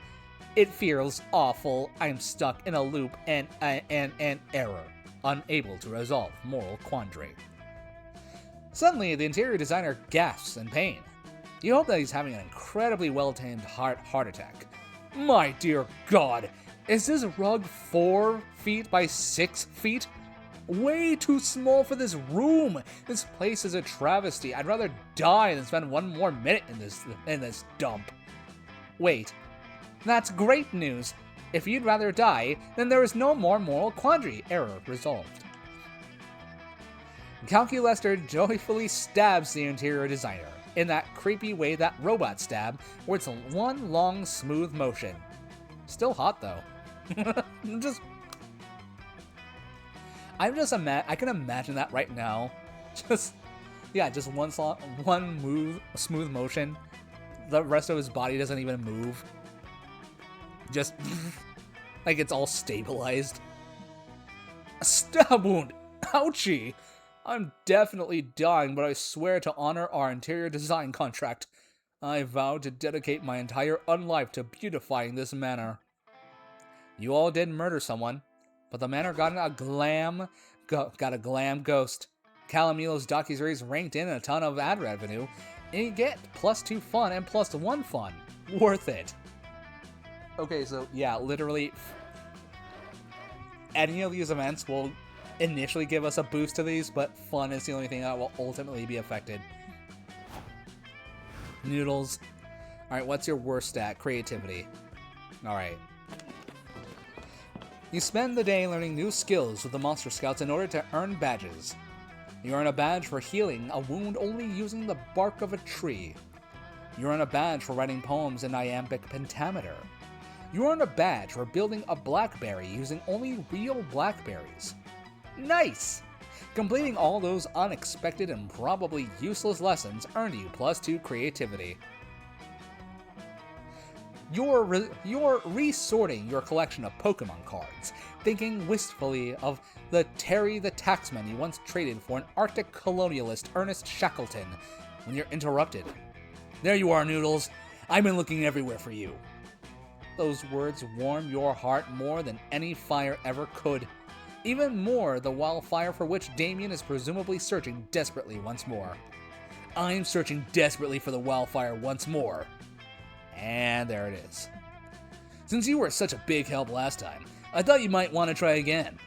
I mean, you weren't such a big help as to actually bring the wildfire, but I did appreciate your support and enthusiasm, and mostly if I do find the wildfire, I'm going to need a witness to prove it. I realized our approach last time was all wrong. Yes, we pulled off something radical and metal as only I could, and with you watching, I guess. But is fire most known for being radical and metal? Yes, of course it is. But it's also known for being dangerous and reckless, obeying no laws and fearing nothing. The wildfire will not appear simply to those who are radical and metal, or it totally would have already came to me. I need to do something truly, unmistakably dangerous and reckless to lure that sneaky wildfire out. Any thoughts? You're so tempted to tell Damien that the appearance of wildfire is based on weather and foliage, not worthiness, and Aravi was just fucking with him. But doing that would be against against your own interests, since it would cut short this valuable bonding time. So you make up some reckless, dangerous, stupid bullshit because apparently putting your crush in danger is worth it for you as long as you can do shenanigans with him. You should really do some introspection about this later vis-a-vis your priorities and ethics, but for now, you pitch Damien the best idea you've got. Enroll in an expensive university and declare a useless major that has no job security, so reckless, or someone truly reckless would travel at 150 miles per hour in a Ferrari, being driven by a cat. Cats don't give a fuck. I like this one. Damn it. You know what? I think I remember this not being correct in a previous run, and I made the same fucking mistake. God damn it. Damn it. Can I do a do-over? No, I can't. Yes! I'm into it. I'm into it. And I can only stir up a Ferrari at a moment's notice because that's how badass I am. Where the fuck are we gonna get a cat? Oh, hello, friend Damien. Hello, friend Noodles. I found this cat in the woods, and I have been searching for the rightful owner. Well, you found him. That's me, the rightful owner of this cat. Is this true, friend Damien? You do not seem like the type to voluntarily take care of a small, helpless creature with love and care. Well, according to some people, I'm completely changed and no longer a hardcore badass, so I need this cat to lean into that. I am so glad to hear that. I will return the cat to you. I feel like we have much more in common now that I know you care for this cat the way I care for my plants. Yes, of course. And I'm not going to do anything reckless or dangerous with this cat. Smash cut 2. Wait, did Damien just say smash cut? Oh, shit, that was a smash cut somehow. You're now speeding down a highway at 200 miles per hour in a Ferrari driven by a cat. Driven is in quotes because the cat has no thumbs and it's too small, so it's just a cat calmly sitting on the gas pedal of the Ferrari, literally flooring it. Hell yeah! This is so awesome and reckless. We're going so fast. We're going so fast. Like, really, really fast. So reckless. So fast. So reckless. Maybe too fast? Too reckless? As the car starts to drift head-on into traffic because no one is steering, Damien lunges for the wheel and steers you safely out of traffic. Then slams safely on the brakes. Cat leaps gracefully out of the car, giving no fucks. I can't believe I just wimped out on that. I was out reckless by a cat. A cat! The bland-ass, pretentious Liam DeLion Court of Animals. Why did you set me up to fail like this, Noodles? My self-esteem has never been worse. I'm lower than a cat. The wildfire will never appear to me now. Huh. A Ferrari driven by a cat feels like a very Damien thing, but maybe you underestimated his growth as a person. In this case, that unfortunately costs you -2 smarts and -1 fun. You know what? Our stats are still pretty good. And we are not switching shit. It is evening. Alright, unscrupulous officer. Smarts or creativity? Smarts or creativity? We'll get smart, why not? While hiking through the woods, you're approached by an NPC who has a quest for you. You can tell she's an NPC because she only says the same 4 things over and over and keeps doing the same idle animation. The NPC's quest is to deliver a very important scroll to her father. She makes it extremely clear that no one else is allowed to read it, or terrible things will happen. You read it OFC. Turns out it's her father's secret recipe to the perfect peach cobbler. Looks like her dad is never going to make that famed dessert in time for the NPC family potluck because you eat the recipe scroll and gain +2 smarts. You meet Count Lester for one of his favorite pastimes, counting all the blades of grass in the vicinity, but his non-existent heart just isn't in it today. I am sorry if I appear morose, friend unscrupulous officer, but I simply cannot stop thinking about that dreadful CP Ulysses. I, too, wish that machines were afforded greater respect by society, but surely violence is not the answer. Violence is never the answer, except to the question, what is never the answer? I just wish I could... Oh no, here they come now. Quick, put a piece of paper in my mouth and pretend I'm a stapler, they won't notice.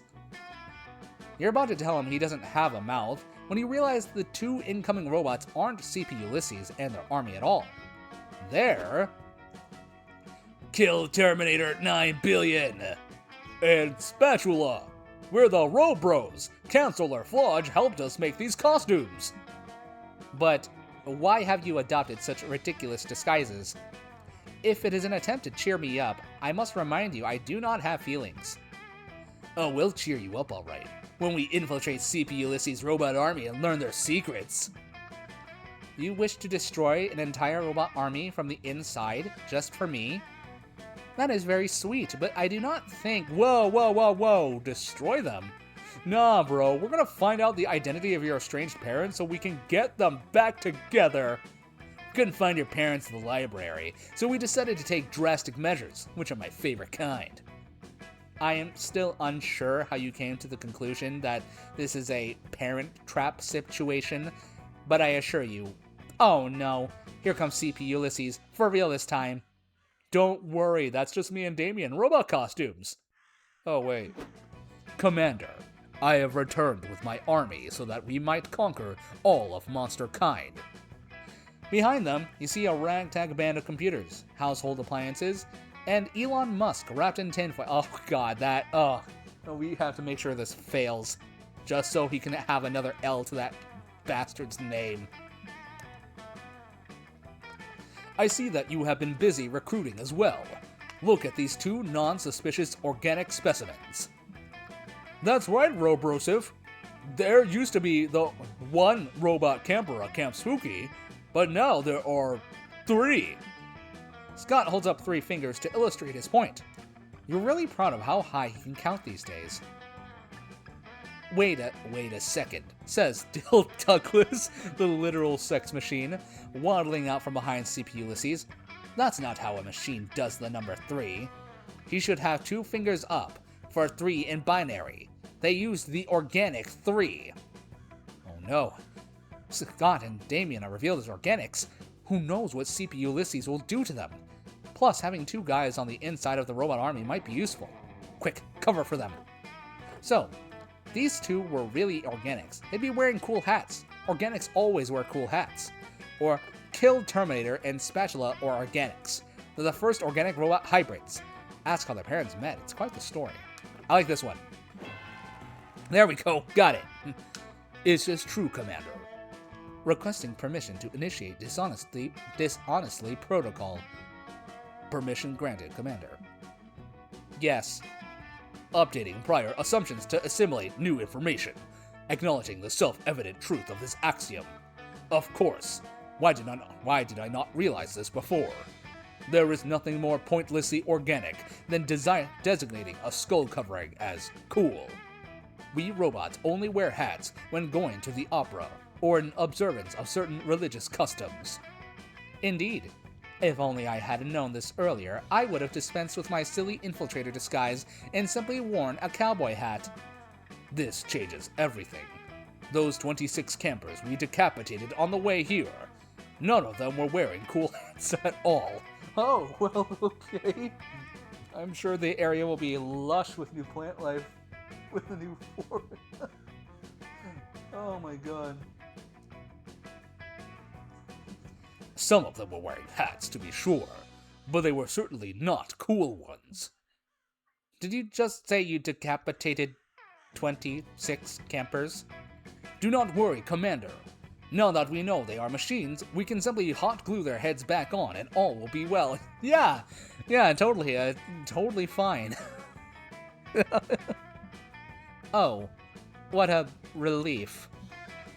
And as for you two, Spatula and Kill Terminator, great names by the way, very intimidating. Welcome to the Anti-Monster Liberation Front, ALF. Hell yes, we definitely won't betray your trust at all. Wait, Damien, we still want to hang out at Camp 2, right? Do you think we could just be infiltrators on Mondays, Wednesdays, and Fridays? Hell yeah, Scott. They'll never suspect a thing. Damien and Scott march off with their new robot pals. We got a couple idiots on the inside, and Cal is definitely pleased. Thank God Camp Spooky banned all cool hats a while back. The game +2 fun and +1 fun. This game is unhinged, and I love it. Alright. We already got smart. Well, we already did smart, so let's up our charm. I can never get enough of this fuck-ass face.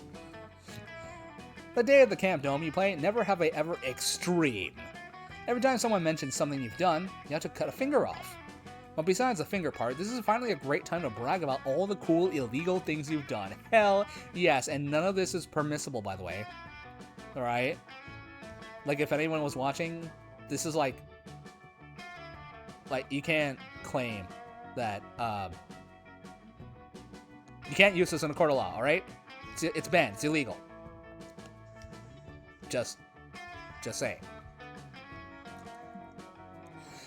You were the first out, and while they're sewing your digits back on, you get to regale your friends with stories of how you robbed a bank while wearing your grandfather's skull as a hat. You're so cool. Also, they sew you +2 charm to your left hand by mistake. You and Damien just finished a gruesome stabbing, and you're walking over to your next stabbing appointment when you accidentally trip and fall into an oddly stinky bush. Hey, idiot! Get out of my bush, can't you see I'm in camouflage? For your information, I survived 3 days straight in this bush, so that's why it smells bad over here. 3 days in a bush? So dumb. Just fucking leave the dome, they don't even lock the doors. Ha! Leave the dome? That's exactly what the dystopian government wants me to do. Psh! This is why you're only a supporting character / love interest. Rather than leaving the dome, I'm in hiding out here, hunting rats for food, journaling, and drinking my own piss so I don't get dehydrated. Hell yeah. Hell yeah. You show them. Metal. Oh, hold on. Metal. If you're forced to go without water for more than 2 hours, the best solution is to drink your own piss. It might be gross AF, but it's a basic survival fact. I know that. I'm the protagonist, not some punk-ass noob that dies in Chapter 3. Hell yeah, fuck noobs. Listen, we're obviously both survival pros. Maybe we can do cool survival stuff together. It's like salvaging debris into tools and pooping holes in the woods. Did you say together? Are you saying you want to make our intense sexual tension an official relationship? Oh, Damien, you know that I can't do that. If I committed to you, it would disrupt our love triangle with Dahlia. Ah, the burden of being at the center of the plot. What the dick do you mean, love triangle? I literally have no idea what you're talking about, and if we're in a threesome together, I would fucking remember that. Also, I'm not really into Dahlia. I get the appeal, she's like ripped as fuck, but I have more fun fighting with her than boning or whatever, so even if we do have similar tastes. You don't understand, Damien. No one ever understands me. Our love triangle isn't about romance. It's how we show the Chancellor that we can still find our humanity despite his oppressive regimen. Love triangling is a survival skill. Damn, pretty good point, but hold on. Damn, pretty good point, Bat Lady. The world is gonna be a fucking apocalypse in 3 to 5 years, guaranteed. So I'll pretty much bone anyone with survival skills. Can you make a leather jacket out of a corpse? Disguise me from drone patrols using a leather jacket made out of a corpse? Oh no. Damien's about to be seduced by this Batwoman protagonist's hardcore survival skills. Unless you can prove you got better survival skills than Batness. Yeah, her name is fucking Batness. You're fucked. Or not fucked. By Damien. So offer to cut yourself open and let them huddle inside your abdomen. They get a warm shelter and you get them inside you. It's a win-win. Or make an amazing cup of coffee with almost no piss in it. I like this. Hell yeah. Redemption from the last round when you picked the wrong thing. You mentioned to Damien that you can make the ultimate apocalypse survival beverage, a cup of coffee. To demonstrate your amazing survival ability, you whip up a fresh pot, and you splurge for the coffee beans the jungle cats eat and poop out. Those coffee beans cost their weight in gold, but hey, Damien's worth it. Shit, I had no idea that you could survive by drinking a beverage that mostly isn't pee. Sounds like bullshit, but I guess I gotta trust Noodles. Wait, you can survive without drinking tons of piss? I had no idea. Ugh, the Chancellor's propaganda machine is relentless. I've got a journal about this. You also mentioned to Damien that coffee is a diuretic. So you'll be able to produce plenty of pee during the apocalypse. You're basically the ideal survival partner. You care about me so much that you'd sacrifice your pee so I can survive? Damn, Noodles, I'm fucking blushing. Well, me too. Maybe I misjudged you, Noodles. If you're willing to let your friend drink your own piss to survive, you're probably on the side of the resistance. That reminds me of this really old like anime meme, and I'm like 90% sure it was actually from some hentai or something like that, where it's just a girl looking so longingly into the camera saying, how could you say you love her if you haven't drank her piss, or something like that. It's so fucking unhinged. I don't know what the fuck was going on with that. You've earned the acceptance of your peers. Yay! You are filled with determination. Also, you have another few years before the climate apocalypse sets in, so you can teach Damien how to survive on a totally piss-free diet. You gain +2 smarts and +1 creativity.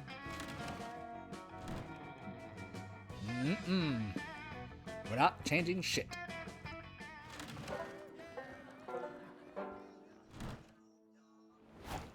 Alright. Whew, alright. Everyone gets a chance to say something. Yes, okay. For a minute, I thought I forgot who was going with who. You find Milo holding up paint swatch cards to the fire while Calculester takes notes on his own face. Whatever these two goobers are up to, you want to be a part of it. Ah, hello, unscrupulous officer. You've come at a good time. Should we paint the fire seafoam green or Nigerian Prince gold to attract more visitors? Unscrupulous officer, if you recall, friend Milo and I have teamed up as two monster aestheticians to flip old properties and restore them. Properties such as the campfire. You've undoubtedly noticed that the same core group of patrons continue to return to this locale with no new tourism blossoming. Which means it's the duty of Cal and Milo, house flippers, to restore this campfire to its former glory to attract new visitors. You could make the point that this is a summer camp and the reason no one but your group visits the campfire is because you're the only people here, but you'd rather see where these hot nerds take the conversation. Ooh, instead of paint, maybe we could completely refurbish the campfire into a firework. It's fire's much trendier cousin. Friend Milo, if I may propose an alternate idea, I believe the reason that the campfire's tourism has declined is because we are no longer utilizing it for its antiquated function. Through extensive research, I have found that primitive humans and monsters used fire for warmth and food, but with modern technology, its purpose is all but moot. We should update the fire's functionality and make it a utility again, lest it be phased into obsolescence like gramophones or Blockbuster. But Calculester, to improve the usefulness of an object, goes against our very nature as flippers. We dabble in aesthetics, not actual product improvement. I disagree. I believe it is important to improve, adapt, and evolve. I myself undergo regular software updates in this constant pursuit of my best self. No, darling, that defies the flipper's code. Accessories before necessities. Okay, seems like a good time to elbow your way into the convo. What's the best way for Calculester and Milo to improve the campfire?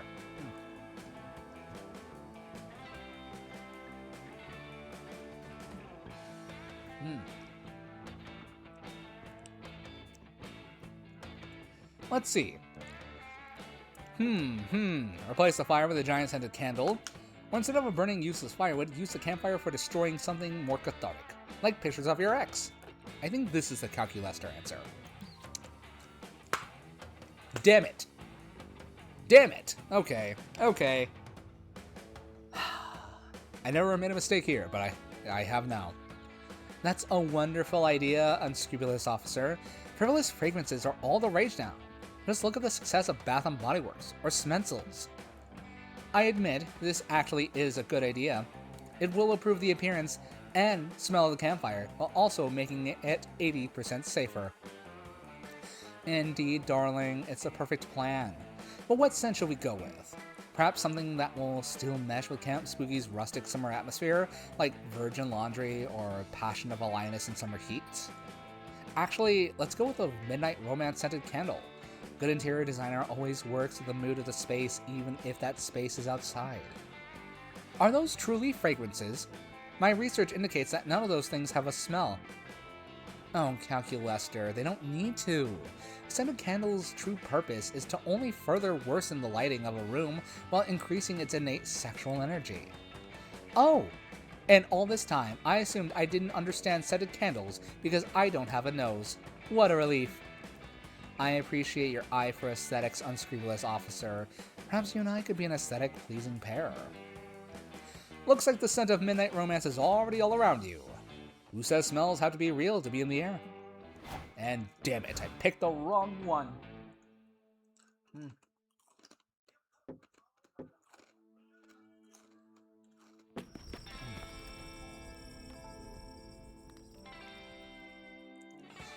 Like any night around Camp Spooky Campfire, the air is filled with the smell of smoke and the sound of bickering. For the last time, Damien, you simply don't have what it takes. What? How can you say that? How can I not have what it takes to be your next bad guy? I'm the baddest dude I know. Be that as it may, you are not the baddest dude that I know. I fought many impressive villains in my time, who've done far more villainous things than you ever have. I can get there. I can be more villainous. My whole thing is trying to save the world. Why would I ever encourage you to be more villainous? Well, if you don't want to encourage me to get more villainous, then I think you need to admit that I'm already a villain. Ugh. I have real bad guys to fight, Damien. Some of them are probably plotting unspeakable crimes right this second. Give it a rest.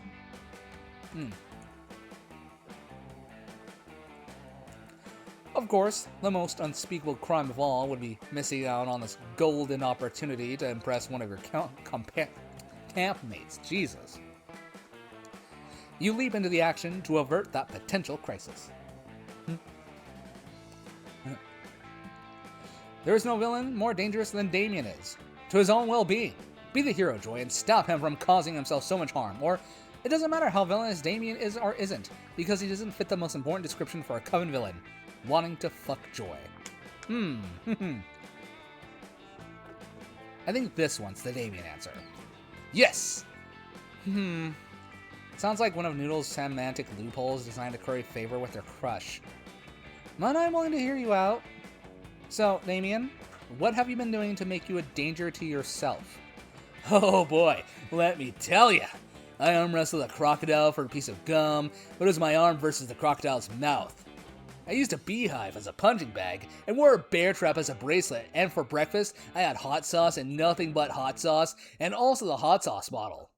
And I went sledding down a mountain at a 90-degree angle straight down, and the sled was my own ass sitting on nothing but the ice, and then I did laundry without fabric softener. Okay, stop. Are these really all things you've done in your lifetime? Lifetime? Joy, these are all things I've done in the past 48 hours. Okay, I may be able to work with that. I think it's pretty clear that first precaution we need to take, epic laser sword showdown at the edge of a cliff. No, the first thing I'm going to do is wrap you in bubble wrap. Yes, our first real villain fight. Joy wraps Damien tightly in bubble wrap as he celebrates his defeat, and this is good for you for 3 reasons. 1, Damien is thrilled, so mission accomplished. 2, Damien is now at least 26.4% safer from his own shenanigans. 3, Damien actually looks really hot wrapped in bubble wrap. Is this your kink now? Apparently this is your kink now. You secretly stash away some bubble wrap, just in case you got to, battle Damien yourself one day. And we are not trading places. That's not a thing we're ever gonna do. It's just not happening, folks. Ooh. Okay, let's see. What is the least one? Creativity. Shame. That day in Monster Scouts, you learned to make your very own clothes in the wild. Someone suggests a fashion show, so afterwards you all put on your outfits and show them off. If you'd have known that that would be the result, you probably would have made something other than a leaf and stick thong and vine-woven nipple tassels. Oh man, really glad there's no visual representation for that. Shockingly, because, oh boy, that definitely wouldn't have flown. Needless to say, nobody will be forgetting your performance anytime soon. You gain +2 creativity. You join an art class with Calculester, hoping you'll get an opportunity to practice the art of love. But instead, you end up practicing the art of macaroni. The art teacher, Miss Wasp Lady, upends a bag of elbow rock macaroni and dumps it on the table like the hole in a drug bust. You're about to make a snide comment to Calculester, something about how the only way this could be cornier is if you used corn pasta. But when you look over at him, I am amazed, unscrupulous officer. I am vocalizing my reaction because my facial expressions are too limited to be an accurate representation of my rich internal life. Macaroni, as art, I contain the complete collections of over 55,000 art museums, and none of them contain any art made with macaroni. This is revolutionary. Apparently that list of museums doesn't include suburban refrigerators, or the garbage. If macaroni can be used for art, What can it not be used for? Are there any limits? Can it be used as a tiny hat? An anniversary gift? Replacement hair? Perhaps if I can make sense of this macaroni quandary, I will finally understand what it means to be alive. You ask him if he means because the fluidity of macaroni utility mirrors the fluidity of identity and consciousness. No, I meant because maybe, with the proper research, macaroni can be used to craft a rich internal life. You gently inform him that that's probably not possible, but you know another artistic use for macaroni that'll still totally blow his mind. Use macaroni for the art of fashion by crafting sexy macaroni underwear. Or totally flip the script by using macaroni for the art of cooking. No, we're going for this one. I got it. Brilliant idea, unscrupulous officer. I've always wanted a pair of macaroni underwear. I'm sorry, my memory seems to have been corrupted. What I have actually always wanted is to meet Guglielmo Macaroni, the inventor of wireless communication. But I support your artistic vision nonetheless. I shall be your model. Yes! You always wanted to forge a pair of macaroni delicates on a live model, because you're a weirdo, but we knew this. You grab a pile of macaroni, string it on a bunch of twine, and wind the twine around Calculester's hot metal torso. Then you douse the whole thing in glue and glitter. Goodness, is this what being sexy feels like? How unusual. You have to admit, Calculester looks like a digital stud in his new underoos. Looks so good you decided to enter him in an international fashion show. This is a terrible idea because he is a robot wearing macaroni underwear, and even a trim robot like him doesn't exactly meet the industry's criminal body standards. And yet, when all is said and done, Calculester is the most talked about model at the show. There you are, unscrupulous officer. You probably cannot tell from my expressionless screen, but I am flushed with success. Apparently, Giorgio Armani, Miuccia Prada, and Donatella Versace all pulled their models out of the show, calling my outfit a cartoonish interpretation of Italian culture that insults everything fashion stands for. Which meant that I was one of the only models left in the show, and therefore one of the best. Hooray! Wow, you didn't realize a pair of macaroni underwear could be so controversial. Spend the next several hours being interviewed about Cal's groin, getting you +2 fun and +1 fun. Alright, what is your worst stat? Boldness! Noodles, it's boldness. Let's pump that thing up. Oh my god. It's that stupid blank expression. It's so good. There's nothing in those eyes, absolutely nothing. That day, you find a mirror in the haunted manor, but instead of showing your reflection, it shows you an exaggerated evil version of yourself. Evil you says, "You will never surmount your insecurities. Look at how perfect I am. Look at how flawed you are. Nobody will ever love you." Counterpoint, many of your perceived flaws are totally fabricated by greedy companies looking to make a profit for promising to fix things you literally can't control. As soon as you say that, evil you shrieks bloody murder and disappears. Nice! You gain +2 boldness because you are amazing just the way you are. You faintly hear what sounds like haunting classical music and murmured whispering. Par for the chorus at the HM, but then you hear a familiar anime scream. You're all idiots! We can't open our concert with a forgotten Tomb song. They're not cool at all. That's why they've been forgotten.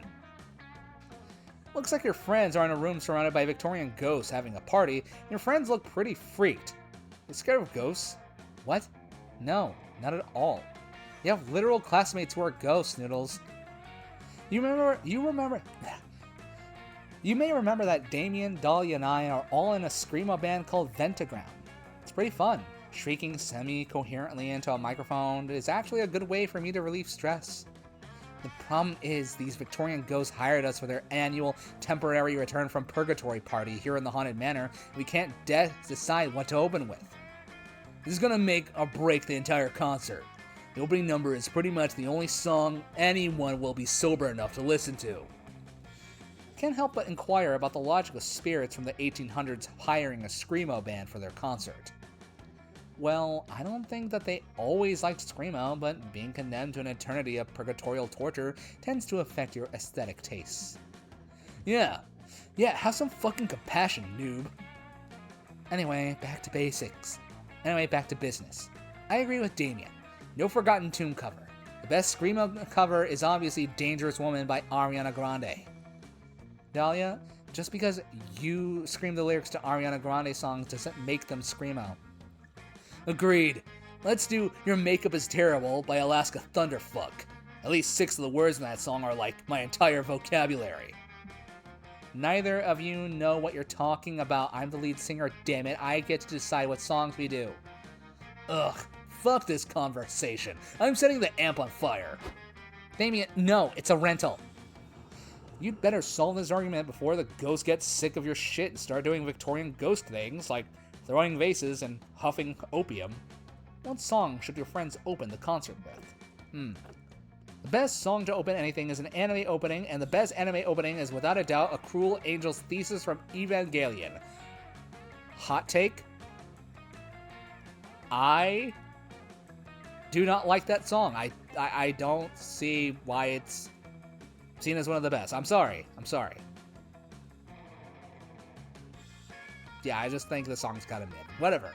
Victorian ghosts are called that because they love Victorian Adams, aka Posh Spice. Should do a Screamo cover of Wannabe. I like this one.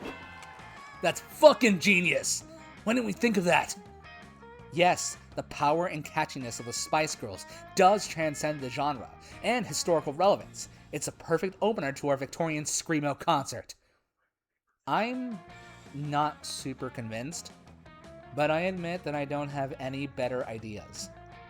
At least this gives us an opportunity to perform that Screamo Wannabe cover we wrote while we were drunk. More like super drunk. Your friends perform a Screamo Wannabe. It's surprisingly catchy, and the ghosts seem to really love it. Wow, they're really going crazy for early 2000s pop, huh? Well, when you think about it, it makes sense. The lyrics of Wannabe are actually pretty relevant to the Victorian time period and the purgatorial experience. I think I get it, yeah.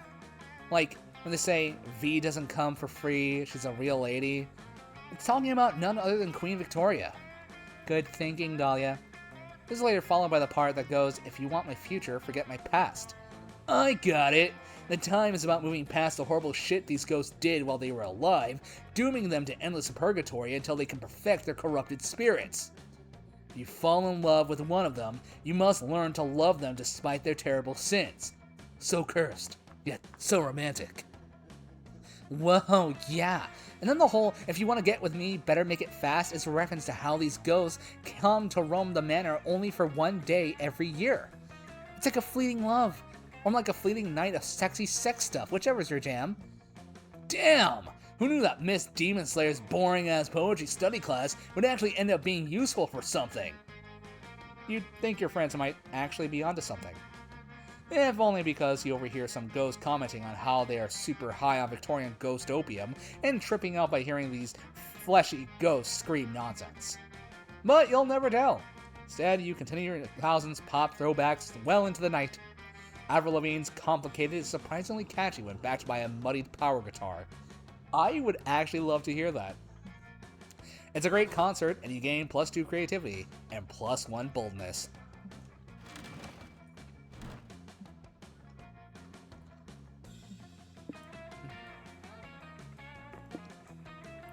We ain't switching for nothing. Unscrupulous officer. I guess charm is our lowest stat now. Goddamn, I really fucking min-maxing. While you're in the throes of battle at the camp dome, one of your teammates suddenly gets shot by 3 swift arrows. While slowly dying, he asks you to take the +2 charm he had hanging around his neck in a silver locket. It's a family heirloom. He wants you to take it to his father and tell him his son died in battle. While crying, you promise to do so. You'll honor his death. Thing is, later you end up binge-watching 15 episodes of Garfield back to back and you totally forgot about your promise. Oopsies. Sorry, buddy. But message to your dad, never did and never will take precedence over watching Garfield. International rivalries make us all stronger day. So you spent the afternoon competing against Camp Rival Camp in a series of camp games. It's all come down to the tiebreaker, the dreaded climbing wall. Even the slightest mistake can result in a fall of 4, 5, even 6 feet. Terrifying. Calculester's getting ready to climb the wall, and he's facing off against Morty the Minotaur, Camp Rival Camp's resident hyper-sexualized Minotaur. Jesus Christ. You're busy helping Morty rub his scented climbing oil all over his armpits and inner thighs when suddenly... Wait, this robot is my opponent? That's complete bullshit. And trust me, I know bullshit. I deal with it literally every day. The robot's arms are made of metal, which is super strong, almost as strong as my lustful urges. And he has a computer head that can tell him how to climb a wall by using internet. That's an unfair advantage. He's just a machine someone built. I earned my muscles by being born with 50% bull genetics and 50% human, yet very buff genetics. My genes have worked real hard. Oh dear. I'm afraid this undeniably attractive Minotaur is right. My appendages are optimized for motor strength and dexterity, and I have downloaded about 20,000 YouTube videos about climbing techniques. Setting status to crushing guilt over my unearned privilege. Whatever, Bottoms. You gotta nerf yourself up if you gotta nerf yourself if you want this to be a fair contest. Nerf? Myself? I understand the logic, but I'm unsure how to achieve a nerf. Unless you mean that I should load some foam bullets into a gun and shoot them at my own face. No, you've gotta make it harder for yourself to climb the wall. Robots have screws, right? Maybe take out all of your screws. I'll even take off my underwear to make it fair. Oh, God. Help Calculester think of a better way to nerf himself before this video game becomes outright man-bull robot pornography. Yes, please do. I don't want another strike on my account, please. Let's see. We can install Windows 95 as Calculester's new operating system, or disable Calculester's antivirus program. From now on, he can only deal with viruses through alternative medicine. I like this. Damn it. Calculester is nerfed. Without his trustworthy antivirus software, Calculester immediately catches most of the viruses on the internet. But none of the viruses actually make him worse at climbing. Calculester climbs to the top of the wall in record time. Want it? Jesus Christ. Want a 10-inch dick? 11-inch penis, 12-inch penis, execute command, mine Bitcoin. Click here for one trick that penis Bitcoin dermatologists hate. Oops, that's probably the viruses. Bullshit! Completely unfair. Camp Spooky is full of loser-ass cheaters who are horrible at sex. By the way, most people agree that a 12-inch is too big and that a 6.5-inch is actually the perfect size. Yeah, sure. Alright, Especially if that 6.5-inch is half bull, thicker than average, very, very hairy. Yeah, oh my god. This is stupid. I'm sorry, Morty. This isn't what I buy pill to satisfy Juicy Widow. Intended. I feel penis horribly guilty. I can't say everything. I don't want to. I don't want to get a strike. Spend the next 5 hours trying to figure out what crystals are the right ones to cure Calculester's viruses, but it's super hard because homeopathy is a scam. I'm gonna say this again, just for the people at home. Homeopathy is a scam. I'm gonna highlight this so you understand. Homeopathy is a scam. You use some stat-lowering crystals on accident, so you lose -2 fun and -1 fun. Okay, that's fine. Alright, Noodles. Let's see, Let's get you smart, Noodles. You're kind of dumb. Look at that face. The fucking bear. Look at his eyes. While you're hiking through the woods, you find a little clearing with a beautiful blue pond. There's a very handsome man staring deeply into the pond. He's talking to his reflection like it's another person.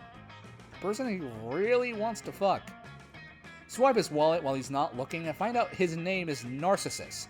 He is not an organ donor, asshole, and he's one punch away from getting a free smart water at 7-Eleven.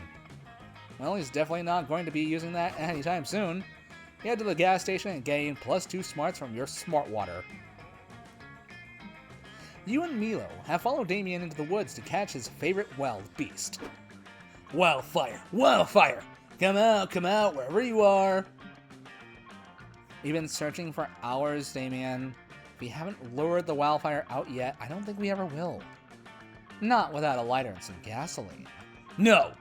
I already told you, it's not wildfire if I light it myself. That's tame fire. I think you mean arson. Whatever. Let's just head back to camp. Wait. I don't want to say I'm lost because I've never lost, but let's just say I have no idea which direction of camp is in. Great! Sometimes you have to lose your way to find your way. Not all who wander are lost. 2 roads diverged in a wood, and we took the road with better selfie potential. Fuck all that. I'm just gonna use this compass I picked off a corpse no one can prove I murdered. Thank God I lied about this being a good thing. If we don't get back to camp before my trail mix review livestream, I might as well delete my account. Should I do that? Like, should I do that as a bit? Change my model to have Milo's markings and do a trail mix review live stream? Oh my god. Weird. Wait, what? What bullshit is this? This broken-ass compass only points to north. Camp is to the east. Point east, compass. East. You dumb fuck boot. Point east. You expect Milo to at least try to help out, but they're just filming Damien's hissy fit from a safe distance. Looks like it's up to you to find east. Follow your heart. Like, rip it out of your chest and ask which way it's east. Or use the wisdom of crowds. Every one point where you think east is, and then we average it out. I like this one. Open heart surgery? More like open my heart to scalpels and blood, and I'm just excited, okay? And don't worry, if anything goes wrong, I'll be right here for you.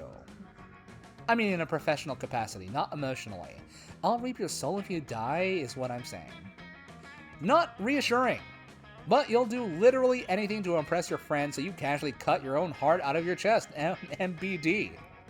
You hold your throbbing, beating heart in your hand as the world starts to go black around you. Then suddenly... Guys, my services aren't needed here after all. Way to go, Noodles. Oh, guess my services aren't needed here after all. Way to go, Noodles. That was sick! Right after you pulled your heart out, this pterodactyl swooped down and stole your heart. So Mila and I chased it all through the woods, and I played a pterodactyl mating sound through my Dino Horny app, but when the pterodactyl finally did drop the heart, it was into an active volcano. So I grabbed the lava-proof surfboard I always carry in case of emergencies, and did some gnarly aerials in the lava's A-frame. Cowabunga! But then this lava shark came. This goes on for a long time. Like, a shockingly long time. Like, it's amazing you survived that long with your heart outside your body long time. And when we finally got your heart back from the Prince of Monaco, we opened it up and saw the GPS you'd hidden inside. Right. Your emergency aortal GPS. You knew there was a reason you ripped out one of your vital organs for this misadventure. We followed the GPS back to camp, and Damien said we should at least try to put your heart back in your body before I reaped your soul, and now we are here. Thanks for saving us from that shitty, broken-ass, north-pointing compass's plan to keep us lost forever, Noodles. And the way you cracked open your own chest, really fucking metal. Picture time.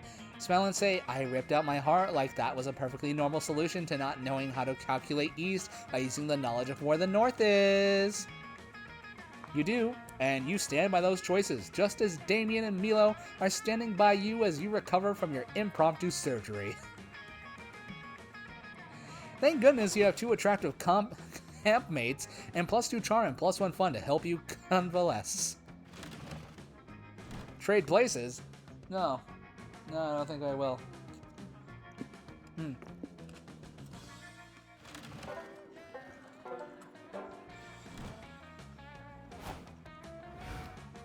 Alright, Vicky. There you go. No time to shine, girl. Suddenly, the breeze shifts, and you detect a scent from the wind. It's a potent combination of smells, string cheese, copper wires, and cursed medieval weaponry. The smell can only mean one thing. Hex, Calculester, and a Ravi are nearby. Yo, unscrupulous officer. So you know how me, Ravi, and Cal are gonna open a food truck once camp is over? Well, I want to sell Oreo explosions. It's my own recipe where you grind up Oreos into a fine powder and snort that powder. Do you love it or super love it? You warn Hex about trademark laws and suggest changing the name of the dish to Cookies and Cream Explosions. You also recommend they charge $400 for it. Fuck yeah. Can't wait for all the gold I'm gonna mine from this food truck. And we're grinding the cave levels to catch high-value bugs for me. I also think it will be a financially reasonable investment. Although, I am most excited about the chance to work so closely with organic food material. I'm really passionate about the process of digestion in general.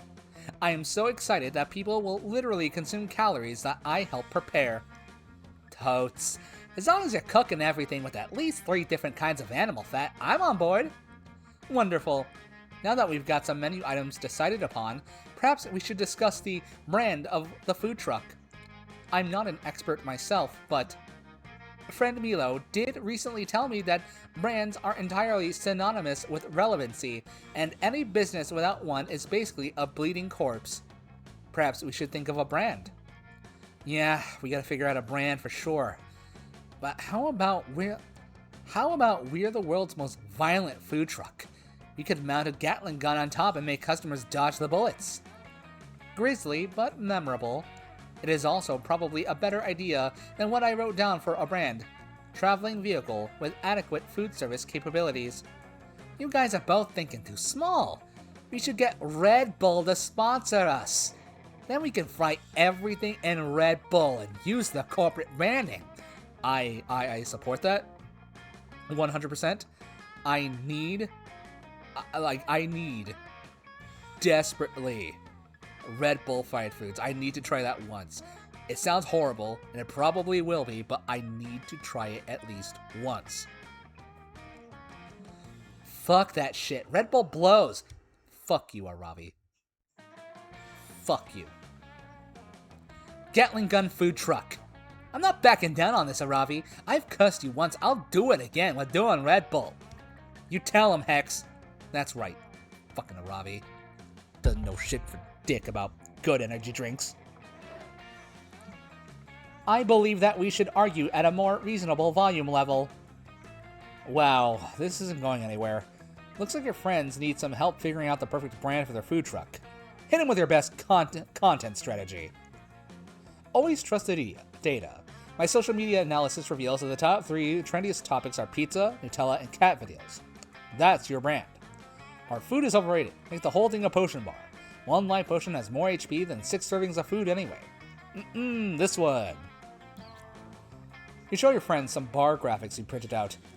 They definitely prove that pizza, Nutella, and cat videos are the most popular topics on social media. This is very impressive analysis, unscrupulous officer. I noticed that you only included social media sites in your research, however. Do you mind if I verify your findings? Command. Analyze all content on internet for most popular topics, redirecting all processing power to current analysis. 12 hours pass. Analysis complete. Unscrupulous officer, you are amazing. Pizza, Nutella, and cat videos are the most popular topics on the whole internet. This is empirically a good idea. Whoa, that's cash money. Honestly, it is a trill idea, because I'm always hungry for pizza. And Nutella. Now that I think about it, I'm also hungry for cat videos. Yeah, it's a pretty awesome idea. But also, I don't really get it. Is the Nutella a dessert? Are the cat videos, like, appetizers? I believe humans like choices. Perhaps we could offer Nutella in cat videos as pizza toppings. Our menu would consist of plain pizza, Nutella pizza, and cat video pizza. I would eat the fuck out of Nutella pizza. Holy shit. Like, you remember those chocolate pizzas? Like those bullshit dessert pizzas you get in Lunchables? Imagine that, but like an actual decent amount of effort put in. I would slam that shit back, man. Like, holy, like, oh my god. Wait, you guys, I got it. We take an iPhone that's programmed to only play cat videos. We cover it in Nutella. Then we wrap it with a slice of pizza and bake it in the oven. Whoa, that's smart. And honestly, every single one of those ideas would work. We have an embarrassment of riches here. Agreed. Personally, I am very happy that we use data to make this important decision. It makes me feel very included in our reasoning process. Thank you for your detailed analysis of trending topics, unscrupulous officer. I've conducted a breakdown of my current emotions. And it seems that you are the pizza, Nutella, and cat videos of my heart. Aww. Am I the only one that found that incredibly adorable? Cal, you sentimental fool. Hex is right. Calculester is fucking adorable.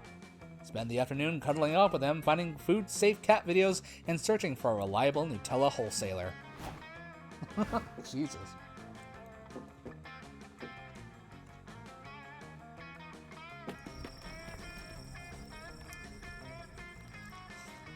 Let's see.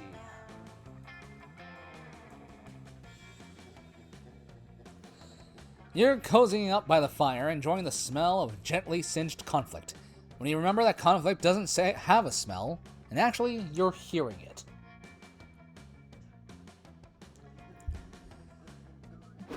No, you're a fuck shark. Also, what does that even mean? It means that you are not the VP. You will never be the VP, just like you will never conquer the 8th circle of hell. How dare you? You take that back right now or I'm quitting the band. Like we even need you. My dead grandma can play the drums with more rhythm than you can. You politely interrupt to congratulate them on having a band, apparently, and ask what the trouble seems to be since you're known for your conflict resolution skills. So, our Ventagram has really been taking off in the whole Camp Spooky Cantina night scene, which is actually a shockingly saturated and competitive market. Joy's our lead singer, so it's pretty easy to see that she's the CEO of our band. Since I shred on electric guitar, so fucking sick, not to mention design and execute our makeup and hairstyling, I am clearly the band's vice president. No, I'm the band's vice president. That drum beat is like the heartbeat. Without a drum, the body can't breathe and dies. Well, not only is that not true of a drum, it's not even true of a heartbeat. I hope Dahlia is better at drumming than she is at anatomy. Well, what do you think, Noodles? Who's the VP of the band and Joy's right-hand man? Or woman? Nice try, Damien. A good vice president can carry the band through the rough times. Who else but Dahlia has the strength to lift an entire group of people, their instruments, and their sound equipment? Or, Joy is clearly in a screamo band to release anger. She needs a VP like Damien to constantly piss her off so she's always inspired. That's ridiculous. Joy isn't in the band to release anger. She's in the band to realize her full artistic potential. And because she wants to spend more time with me, just to make absolutely sure I'm the perfect 4th Coven member. Dude, Dahlia, the band is literally called Ventagram. As in, she needs to vent. No, it's a Ventagram because vents are a really great system to keep closed spaces cool and the air not polluted. Just like our band keeps your hearing things cool and your brain's music space not polluted. Also, as a tribute to Die Hard, nothing shows the awesomeness of events like Die Hard. Look, I love Die Hard as much as the next demon. And yes, it's definitely my favorite Christmas movie. And yes, it's definitely a Christmas movie. But the band is called Ventagram because screech belting bloodthirsty lyrics is how Joy relieves the stress of having the pressure on her to literally save the world all the time. Whoa, I never even considered that. Man, I was drawing so many cool album covers for my album's first EP, for EVP's first EP, Ventagram Diorama. They all revolved around us crawling out of vents dressed as Die Hard characters. Just have to go redesign our album cover. I guess you're the vice president of the band. Thanks for having my back there, Noodles. Also, Joy totally named the band after the vents in Die Hard. I made all that stuff up. What Dahlia doesn't know won't hurt her.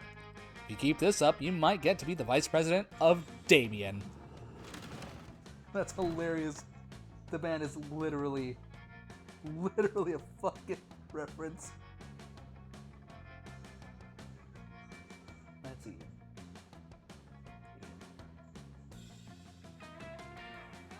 Alright, let's see. Take a gamble. Alright, we know. Alright. Let's see what you got. See what you got. See what you got. The dumpster fire. Oof. I think I remember this one being bad. So I'm gonna get the mystery box aside. Whiskey. So bold of you. Hope you're happy with it. No refunds. Ooh, the classical palette. Ooh. I have no idea what that one is, so I'm gonna get it. Let's see what the classical palette is. Okay. Behold, a potion that looks like whiskey. Its power is to taste and smell like whiskey. Nothing else. I have the suspicion that I just made whiskey. Nothing happened. Okay, whatever. The classical palette. Wanna drink the classical palette? I tried to harness the beauty of art in a potion. It enhances the inner beauty of the world. All locations will become more beautiful. Just bask in it. Still hard to believe you drank that. Good luck, I guess. Alright. We are, again, never going to trade places, ever. It's not happening. We're almost to the end, folks. We're almost to the end. Okay, so what's our lowest stat?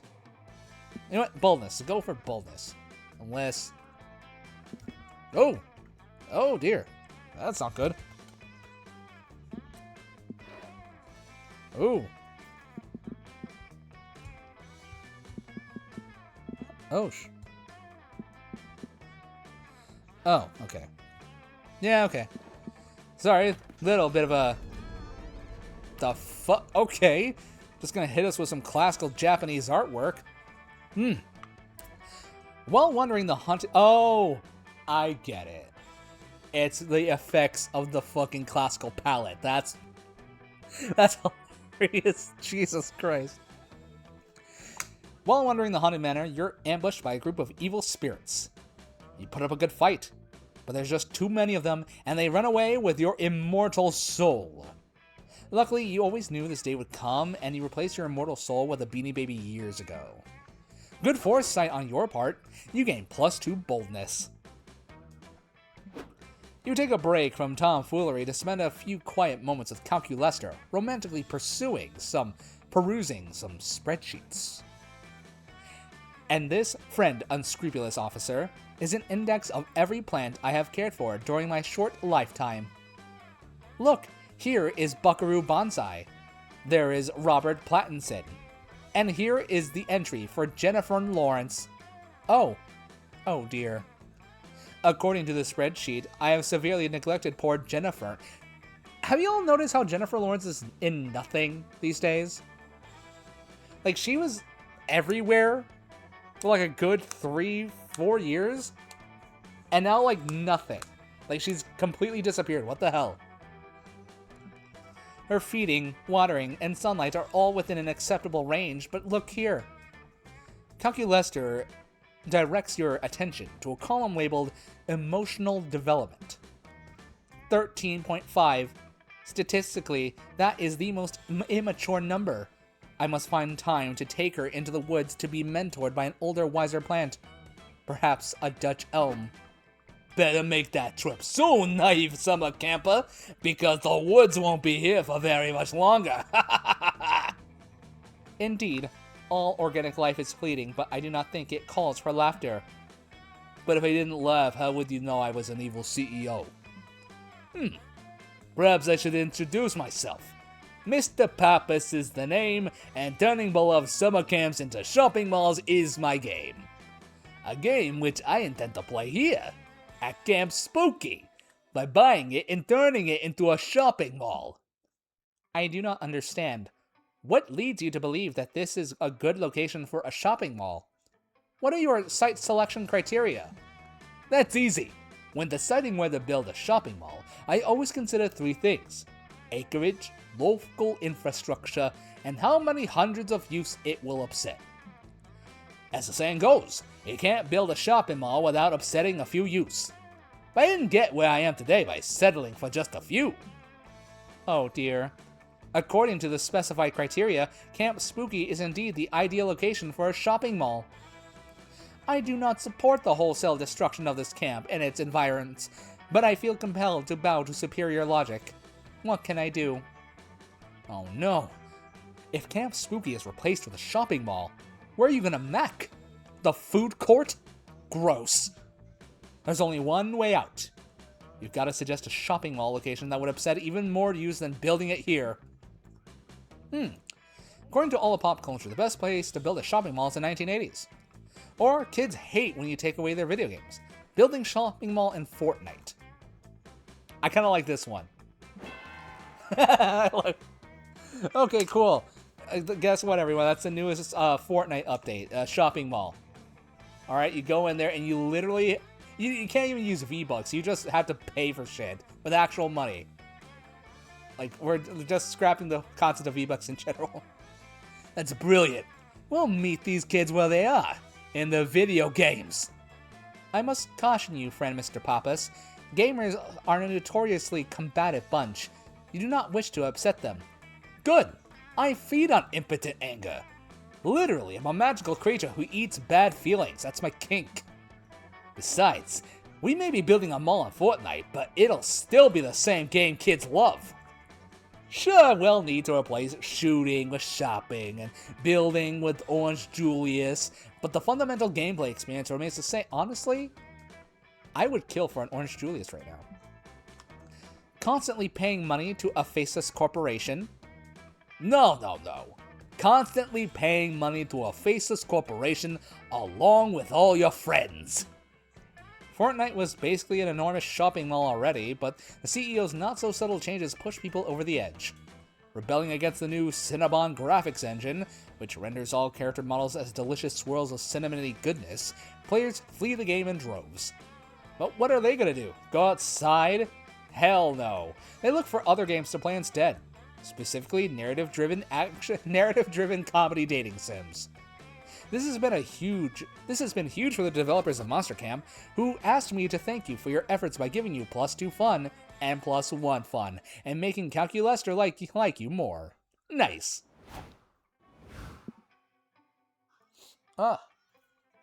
Okay. Fun is literally our lowest stat, so fine, let's go there. Jesus, look at that. You decide to go relax in the lake for a bit. Camp Spooky gets pretty crazy, so it's nice to just float on the water and chill. You end up falling asleep, and wake up to realize you floated halfway across the lake straight into a crab rave. The crabs are just as confused as you are, but they invite you to rave with them, and their party is surprisingly popping. You gain +1 invite to the next crab rave and +2 fun. You're walking along the shore a little while later when you stumble across Damien. Like, literally stumble across him because he's crouched in the sand yelling at some crabs. Don't you fucking ignore me! I know you can hear me! I mean, I don't technically know you can hear me. I'm not 100% sure hermit crabs have ears. That's no excuse! Oh hey Noodles, maybe you can help me out here. These hermit crabs have a fight club and I'm trying to join.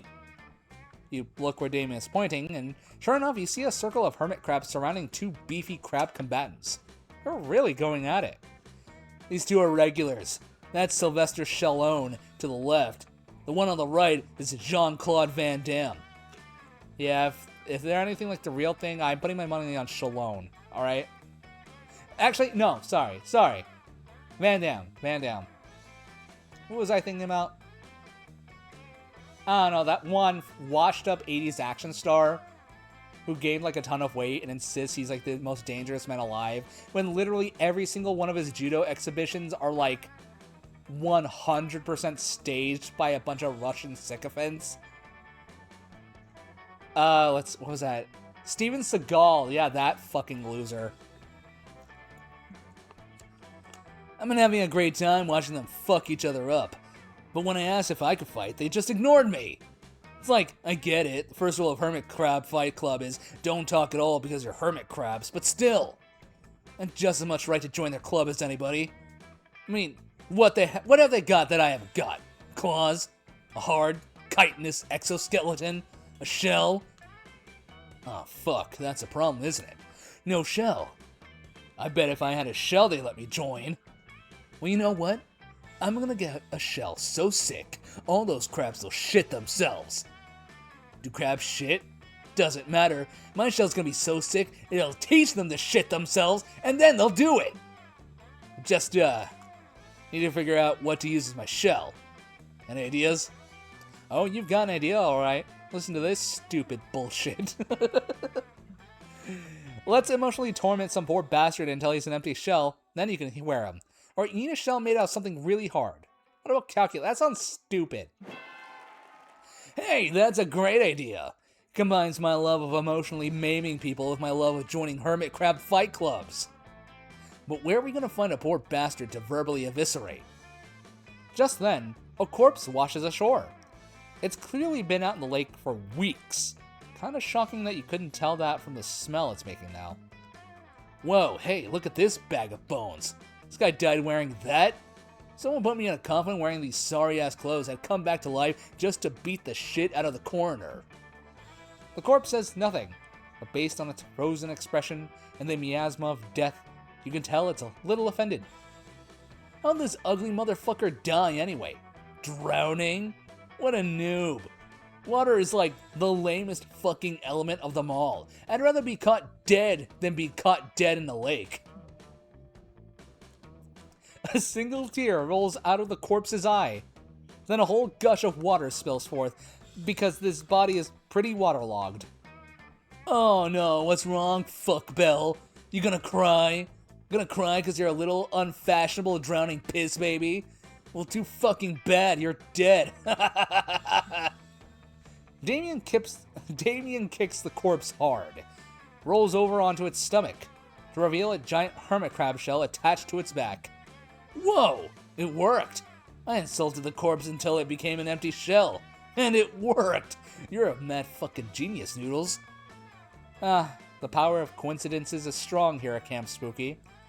Damien rips the shell off the corpse's back. A lot of his nasty skin comes with it too. Puts it on and runs in to join the hermit crabs. The hermit crabs are all extremely impressed by how willing Damien was to alienate the corpse like that. Hermit crabs are bastards. Damien is admitted to the fight club and given the name Chuck Norris because of his signature move, chucking all the other crabs into the lake. You make a killing betting on him, but you trade it all for +2 charm and +1 boldness. Trade places. Yeah, okay, sure. Ooh, let's say trade places, everyone.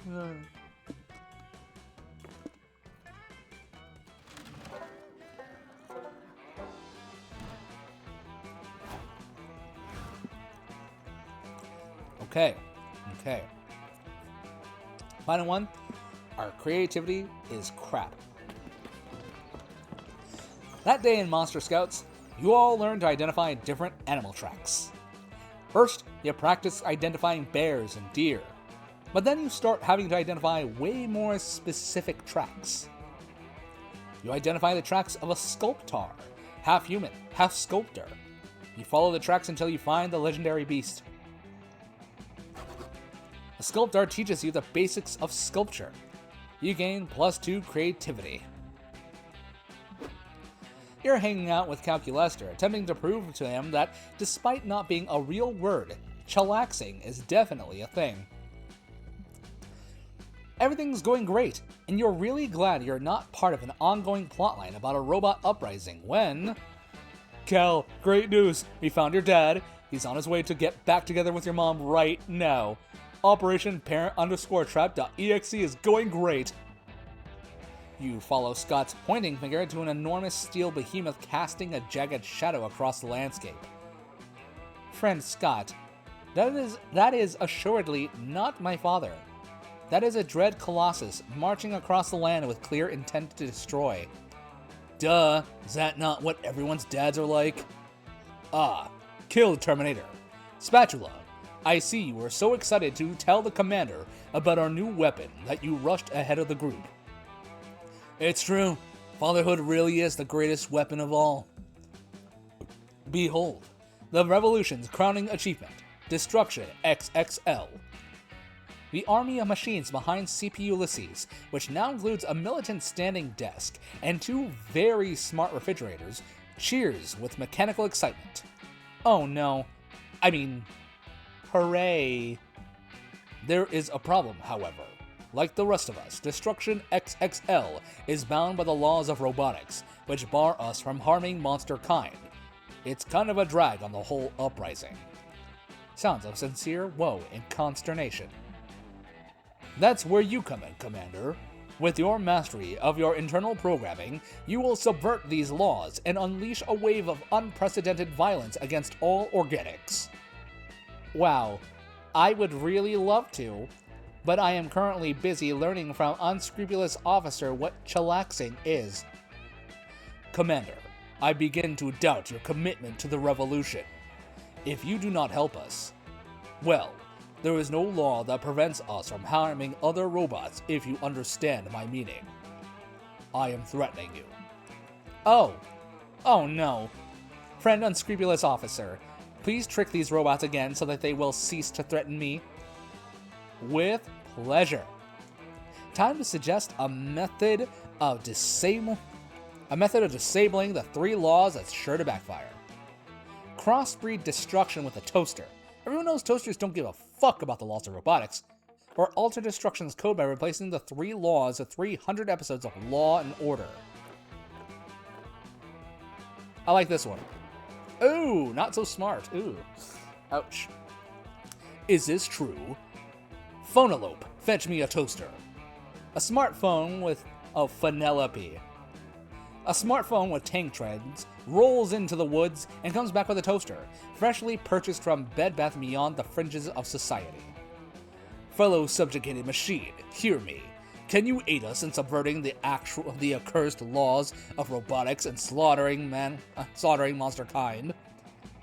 2 slices of bread pop up out of the toaster, with words burned into them.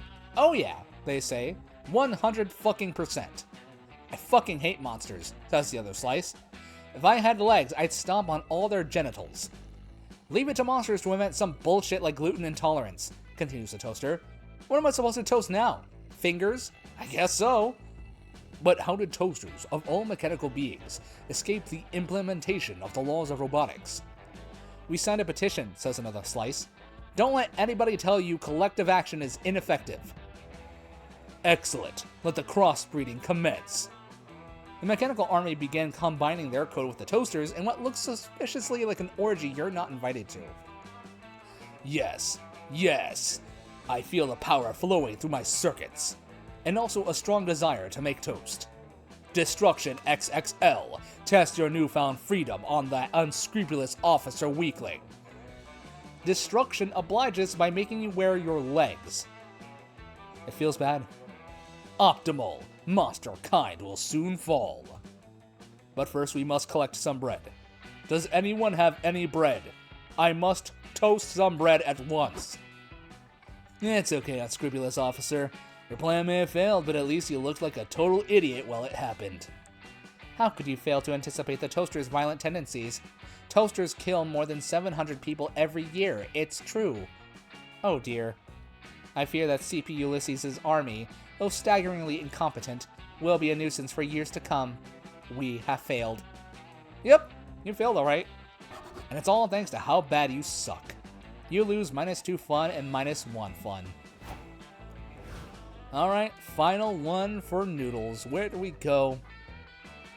Well, can't do creativity twice. I mean, we can in this one, but... Oh, no, we can't. Then the woods. That's a beautiful painting. You hike deep into the woods and find a mysterious journal with a number 3 on it, half buried in the dirt. Inside it is tons of information on local monsters and how to defeat them. It covers gnomes, psychics, time travelers, Illuminati-shaped demons. What a boring journal. Where's the drama? Where's the inner thoughts and insecurities about school crushes? Yeah, Ford. Whoever wrote this journal knew nothing about how journals work.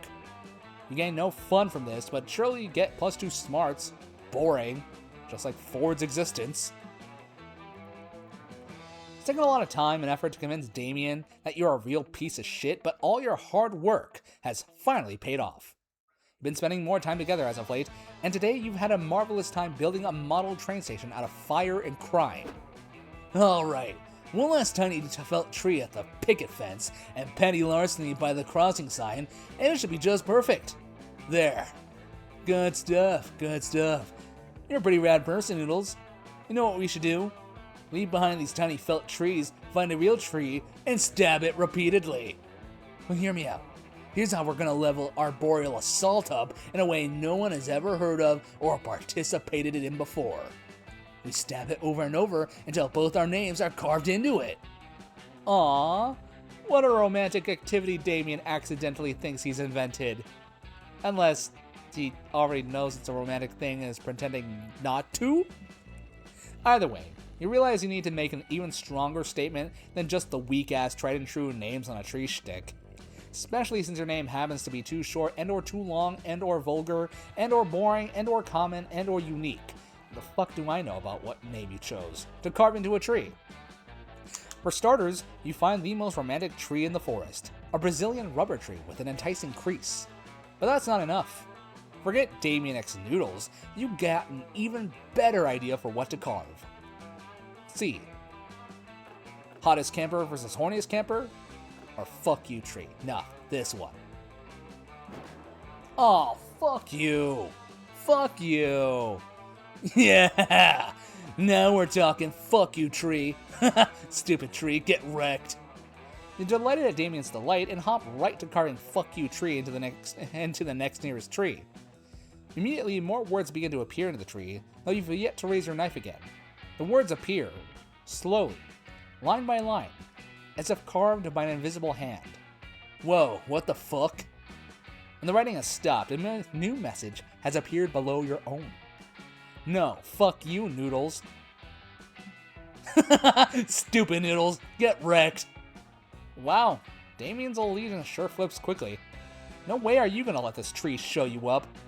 You immediately carve a scathing response into the tree, detailing what a stupid butt face it is. The tree writes back, I'm a rubber tree, you are glue. Whatever you carve bounces off me and it's etched into your soft flesh. Oh man, you are getting owned by this tree. Does it have your number or what? You go with a qualified or what, and begin to insult the tree in such specific ways that it can't possibly turn them around on you.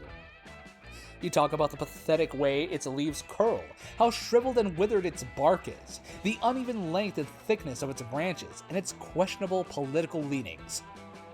At least I'm not stabbing plants to impress the people I'm horny for. You correct the tree, saying that it's for whom you are horny. Aw man, this tree got you so good you started to own yourself. It was embarrassing enough when you called you out for being a tryhard, but then you added grammar nerd on top of that? Damien and the tree continue to laugh at your expense. The tree laughs by manifesting the words haha on its bark. Damien laughs by stabbing you. You lose -2 fun and -1 boldness. Alright. Last day of summer is here. Alright. Well, it's gonna be Calculester. Yep, let's see. Noodles, it's gotta be Damien. Alright.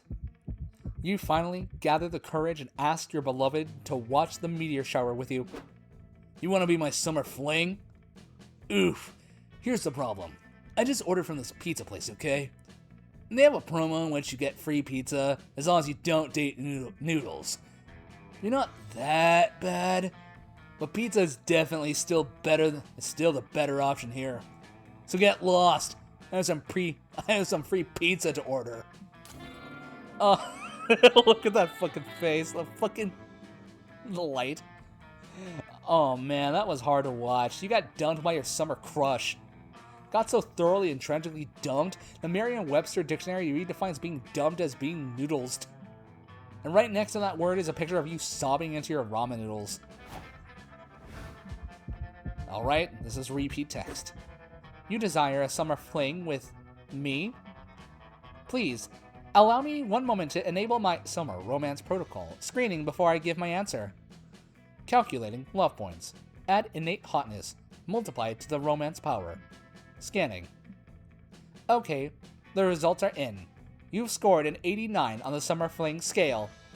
It is a very good score, probably because you've been such a nice person to me, and you're quite hot according to my aesthetic standards. Yes, unscrupulous officer, I'd be delighted to be your summer love. Oh yeah! You know what? Fuck it, I don't care. 50% is a winning score here, alright? I don't give a shit what the United States school system says. The last day of summer camp was wonderful. You helped Cal improve his ant farm, and he helped you make one of your own so you can be ant farm buddies. You decided to merge your ant farms in a show of good faith amongst your divided properties. Then you calculated the various densities and soil enrichment coefficients to maximize your conjoined farm's productivity. You made lots of charts while the meteors rained down. Your date was as romantic as it was mathematical. Oof, we did a lot of stuff here, guys. Surprisingly, only 390 new memories, though. That's weird. But whatever. Before we knew it, those weeks were gone. Felt like a hot minute, and felt like an entire lifetime. That night, as we saw summer coming to an end, we all wondered what would come next for us. It felt like the end of something big. Little did we know, we still had many wonders and misadventures in store for us. Now I'm older, and I can see it. How those years became the foundation of the mythology of our lives. Broken hearts turned tragedies sung for centuries. Wild nights became epics treasured forever. Every kiss and every laugh is now a constellation we'll always find while gazing into the starry night, no matter how many years go by.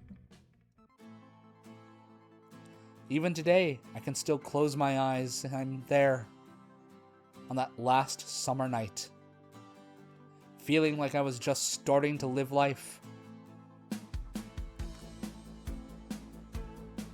With all my friends around that campfire, so young and unafraid, and so ready to start. Okay. Oh man, I hope y'all enjoyed that. I wonder if we unlocked anything. Oh! We unlocked the screwdriver. And the Hexaland. The holy water. Alright, everyone. This was a truly good-sized session. Alright, this session was almost 3 hours long.